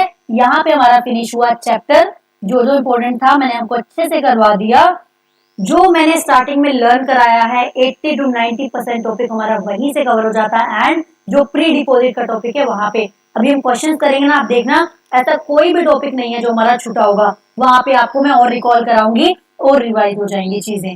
चलो फटाफट से एक बार हम सारे चैप्टर को गो थ्रू कर लेते हैं, so that at the end मेरी तरह ध्यान रखना, टॉपिक में पढ़ रही हूँ तो आपको उस चीज के लिए खुद रिकॉल करने की कोशिश करनी है, ठीक है। सबसे पहले हमने क्या पढ़ा? सबसे पहले हमने चार्ट पढ़ा, एडजुडिकेटिंग अथॉरिटी ऑर्डर देगी, अपील अथॉरिटी पे जाएंगे, अपील अथॉरिटी के बाद ट्रिब्यूनल पे जाएंगे, ट्रिब्यूनल के बाद high court, high court supreme court, लेकिन सीधा सुप्रीम कोर्ट में हम कब जा सकते थे? सुप्रीम कोर्ट पर हम सीधा तब जा सकते थे जब अपील ट्रिब्यूनल में कोई केस नेशनल या रीजनल बेंच ने क्लियर किया है। नेशनल या रीजनल बेंच कौन सा केस शेयर करती है? प्लेस ऑफ सप्लाई का केस शेयर करती है, ठीक है, ये हम तब जाएंगे, ये आ जाएगा। उसके बाद क्या आता है? उसके बाद हमने क्या देखा था? रिवीजन भी हो सकता है, जब सीनियर को लगता है सबऑर्डिनेट ने सही पास नहीं किया है, प्रेजुडिशियल टू रेवेन्यू है, तो वो कहाँ जाएगा? रिवीजन भी हो सकती है, सिंपल सी बात। अपीलेट अथॉरिटी के पास जाने का टाइम लिमिट क्या था? पर्सन के पास था 3 मंथ प्लस 3+1, डिपार्टमेंट के पास 6+1, फॉर्म क्या था? जीएसटी अपील 01 पर्सन के पास, और डिपार्टमेंट के पास जीएसटी अपील 03 था, ठीक है। डेट ऑफ अपील क्या मानी जाएगी? अगर प्रोविजनल जब आपने अपील फाइल करी उसके 7 डेज के अंदर अंदर आपने डॉक्यूमेंट सबमिट कर दिए तो प्रोविजनल डेट मानी जाएगी, अदरवाइज जब आपने डॉक्यूमेंट सबमिट करे वो डेट मानी जाएगी, ठीक है। उसके बाद क्या पढ़ा था हमने? उसके बाद देखा था आपने ट्रिब्यूनल के पास जाने का टाइम है 6 मंथ, पर्सन के पास 3+3 मंथ, और दूसरे पर्सन जो डिपार्टमेंट है उसके पास सीधा 6 मंथ, कोई आगे उसको कॉन्फिडेंशियल डिले या वेट नहीं है। 1357 फॉर्म नंबर 1357, यहाँ पे 5 और 7 है और ये बीच में एक 6 आया था। 6 में क्या था? मेमोरेंडम ऑफ क्रॉस ऑब्जेक्शन था। 6 में क्या था? मेमोरेंडम ऑफ क्रॉस ऑब्जेक्शन था। अब ये कब तक करेंगे? ये कब तक करेंगे? 1 ईयर की एडवाइजरी टाइम लिमिट है। सिंपल सी बात, एपलेट अथॉरिटी क्या कर सकती है? कंफर्म, मॉडिफाई, एनल, लेकिन रेफर बैक नहीं कर सकती। एपलेट ट्रिब्यूनल उसको रेफर बैक कर सकती है। एपलेट ट्रिब्यूनल उसको रेफर बैक बिल्कुल कर सकती है। ठीक है, उसके बाद आता है, हमने क्या पढ़ा था? Principal of natural justice. वो उस हिसाब से प्रिंसिपल ऑफ नेचुरल जस्टिस के हिसाब से वो केस को डील करेगा। मतलब एडजमेंट दे सकता है, मैक्सिमम 3 एडजमेंट। अगर कोई ऐसी चीज है जिसमें tax short paid, note paid, erroneously refunded, ITC ज्यादा लिया है, तो क्या होगा? 73 74 का पहले नोटिस इशू करना पड़ेगा। तो 73 74 का नोटिस पहले इशू करना पड़ेगा। रिवीजन में हमने क्या पढ़ा था? अगर डिपार्टमेंट को लगता है, रिवीजन अथॉरिटी को लगता है कि एरोनियसली है, डिपार्टमेंट के अगेंस्ट है, तो वो क्या करेगा? रिवाइज कर सकता है। ऐसे कौन कौन सी चीजें हैं जहां पे रिवाइज करने की पावर नहीं है? कोई ऐसा ऑर्डर जो ऑलरेडी अपील में चल रहा है वो भी रिवाइज नहीं होगा। 6 मंथ अभी तक नहीं बीते हैं और 3 साल बीत चुके हैं तो भी रिवीजन नहीं होगा। ऑलरेडी आपका रिवीजन चल रहा है किस स्टेज पे? दूसरा हमने क्या पढ़ा था? रिवीजनली ऑर्डर आया, उसको आप कह रहे हो फिर से रिवाइज कर दो। नहीं, आप रिवीजन ऑर्डर के अगेंस्ट हो, आप अपीलेट ट्रिब्यूनल में जाओ। उसके बाद अगर पॉइंट ए पे अपील करी हुई थी, पॉइंट बी का रिवीजन हो सकता है? बिल्कुल हो सकता है। कब हो सकता है? लेटर। कौन सी डेट के लेटर? जब वो ऑर्डर आया। जब वो ऑर्डर आया उसके 1 साल या फिर इनिशियल जो ऑर्डर था उसके 3 साल, दोनों में से जो लेटर है उसके बाद बी पॉइंट पे हो सकता है। फिर हमने देखा अपीलेट ट्रिब्यूनल में क्या होता है? एक होता है नेशनल बैंक, होता है रीजनल, नेशनल और रीजनल, एक स्टेट और area bench. National area bench किसको करेगा? प्लेस ऑफ सप्लाई को करेगा। बाकी केसेस जाएंगे स्टेट या एरिया बेंच के पास। ठीक है, उसके बाद अगर 5 लाख तक का केस है, एक्सीड नहीं करता है, तो सिंगल मेंबर बेंच में उसको देख सकते हैं। 5 लाख क्या? आईटीसी, टैक्स या फिर डिफरेंस इन टैक्स। उसके बाद 50,000 तक अगर कोई चीज है तो वो नहीं एक्सेप्ट करेगा। ठीक है, प्रोसीजर क्या होगा? सिविल कोर्ट प्रोसीजर वाली पावर होंगी। Enforcing the person, attendance of a person, documents लेने हैं, है ना, डिसमिस करना है, डिसमिस को खत्म करना है, तो ये चीजें आ जाएंगी। ठीक है, लेकिन अगर 50,000 तक का केस है तो वो भी एडमिट करने से मना कर सकते हैं। मेमोरेंडम ऑफ क्रॉस ऑब्जेक्शन कौन फाइल करेगा? रिस्पोंडेंट, 45 दिन के अंदर अंदर। फिर हमने देखा था प्री डिपोजिट। प्री डिपोजिट के केस में क्या था? एक था अपीलेट अथॉरिटी के केस में, अपीलेट ट्रिब्यूनल के केस में। अपीलेट अथॉरिटी के केस में प्री डिपोजिट कितना था? जो आपने एडमिट किया है, एडमिट किया टैक्स, इंटरेस्ट, फाइन, पेनल्टी जो एडमिट करा है 2, और टैक्स इन डिस्प्यूट जो है उसका 10%, और इधर था ट्रिब्यूनल में मैक्सिमम 20%। और लेकिन मैक्सिमम अमाउंट कितना था? 25 करोड़, और आईजीएसटी के केस में 50 करोड़, ट्रिब्यूनल में 50 और 100, 50 और 100, और ठीक है 50 और 100 हो गया। रेक्टिफिकेशन ऑफ एरर हो सकता है within 3 month from the date of order. अगर उनको मिस्टेक अपैरेंट फ्रॉम रिकॉर्ड है तो विद इन 3 मंथ वो क्या कर सकता है? उसको रेक्टिफाई भी कर सकता है। यहाँ पे वो हमारा chapter finish. Non appealable order. Non appealable order ऐसे कौन से ऑर्डर हैं जो अपील के लायक ही नहीं लग रहे? अपील के लायक नहीं लग रहे, उसने बोल दिया एक से दूसरे एरिया में ट्रांसफर करो। अरे भाई हम क्यों अपील करें? डिपार्टमेंट की मर्जी, जो मर्जी डील करे। प्रोसिक्यूशन हो गया तो भी अपीलेबल, नॉन अपीलेबल सेक्शन 121 वाला। ठीक है, प्रोसिक्यूशन हो गया तो भी, इंस्टॉलमेंट में है तो भी नॉन अपीलेबल ऑर्डर। और अगर हमने क्या पढ़ा? सीजर रिटेंशन वाली चीजें हैं तो भी नॉन अपीलेबल डिसीजन या ऑर्डर हो जाएगा। रिप्रेजेंट कर सकते हैं, बिल्कुल कर सकते हैं, लेकिन अगर कोई पर्सन खुद ही खराब है तो दूसरे को रिप्रेजेंट वो नहीं करेगा। इंसॉल्वेंसी के केस में क्या, सॉरी बैंकरप्सी के केस में जब तक आप बैंकरप्ट हो तब तक आप नहीं करो, जब आप ठीक हो गए तब आप कर सकते हो। चलो यहाँ पे फिनिश हुआ हमारा कंप्लीट चैप्टर। मिलते हैं नेक्स्ट टाइम। चैप्टर अच्छा लगा है तो लाइक करना and share with your friends as well. मिलते हैं नेक्स्ट टाइम, तब तक के लिए बाय बाय। ठीक है, चलिए ठीक है, बाय।